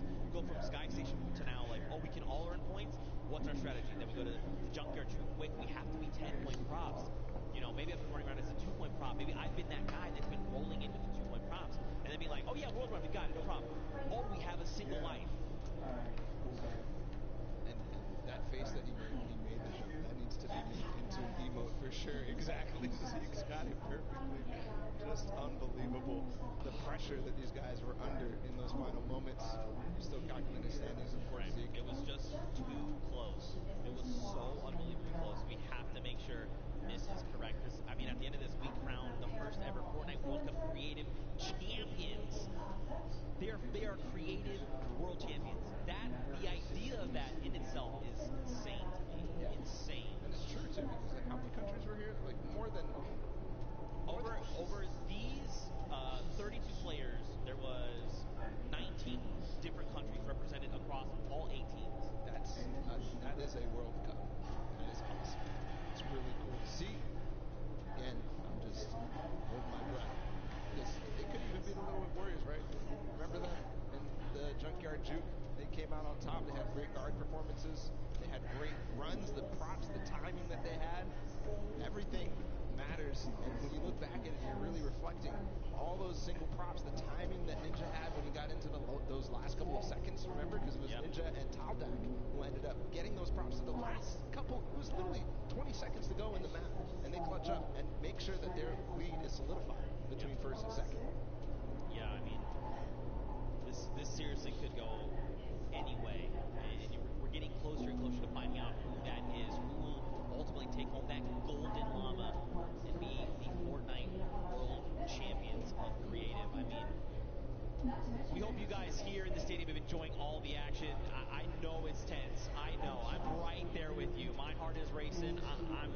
I'm tense too. I feel it. Trust me. And I know for sure these guys on the stage are feeling the exact same way, okay? And now we're getting closer. They're feeling so tense. Just ridiculously tense. Yeah. Unbelievable. If I'm them, I'm literally just, my heart is beating. I don't know what to do. I'm twiddling my thumbs. I'm doing that right now with my pen. I'm not even playing. All right. We have calculated the final standings. The votes have been tallied, and the winner of the Golden Games and the overall winner of the Fortnite Creative World Championship is the Fish Fam! Scissors, the grandfather of the death run of Creative itself!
were so close. If they had picked up a win there, that might have been enough to put them over the edge. But again, every single team here showed up. 19 different countries represented, over 8 teams through 8 weeks of qualifiers, Paula.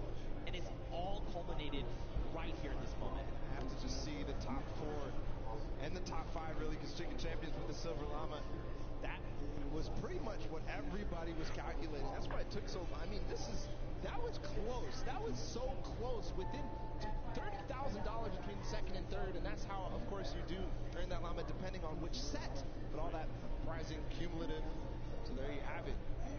Creative World Champions, it's done. And it's not even... This is only half, by the way, this is day 1, and we're halfway through the show. We still have Pro-Am. Oh, by the way, we still have duos tomorrow on Saturday. Oh, by the way, we also have solos on Sunday. Yeah, are you already exhausted? Me too. Me too. What an unbelievable day. It's going to be a great weekend. I can't wait to see what was ahead. And already this day has started off fantastic with this creative action. I was expecting amazing things, and we got it. That's right, man. Well, of course, we need to crown them the creative champions.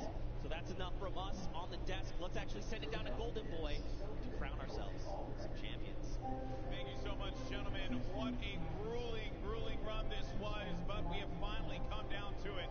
We have crowned our champions, but we got to make it official, baby, and there's only one way to do that, and it's right here in the winner's circle. So why don't everyone here at Arthur Ashe Stadium, let's welcome to the stage the Fish Fam!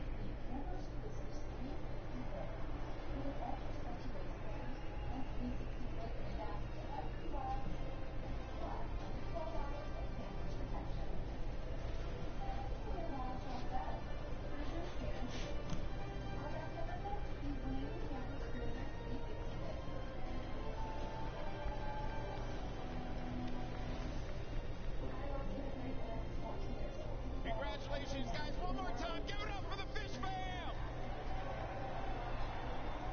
Gentlemen, those trophies right there, they're yours. Lift them up for the crowd here to see.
Hey man, I respect that, you know what I mean? Because obviously this is something that is a long time coming for you. But I got to talk to you, my man, because I want you realize that one jump won this group here an extra $1 million. So you got yourself $1 million off of a jump. How does that feel today, my man? I can't describe it. It's unreal. Like, I don't know what to say, to be honest. What are you gonna do? What are you gonna do with the money? Probably, I don't know. I need to plan for this. Responsible. He's gonna be responsible with it, right? That's what we're gonna go for, right? Yeah. All right, sounds good. All right, well, guys, gentlemen, congratulations once again. Your winners and Creative World Champions, the Fish Fam.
called Redondo Beach. Hello, my name is...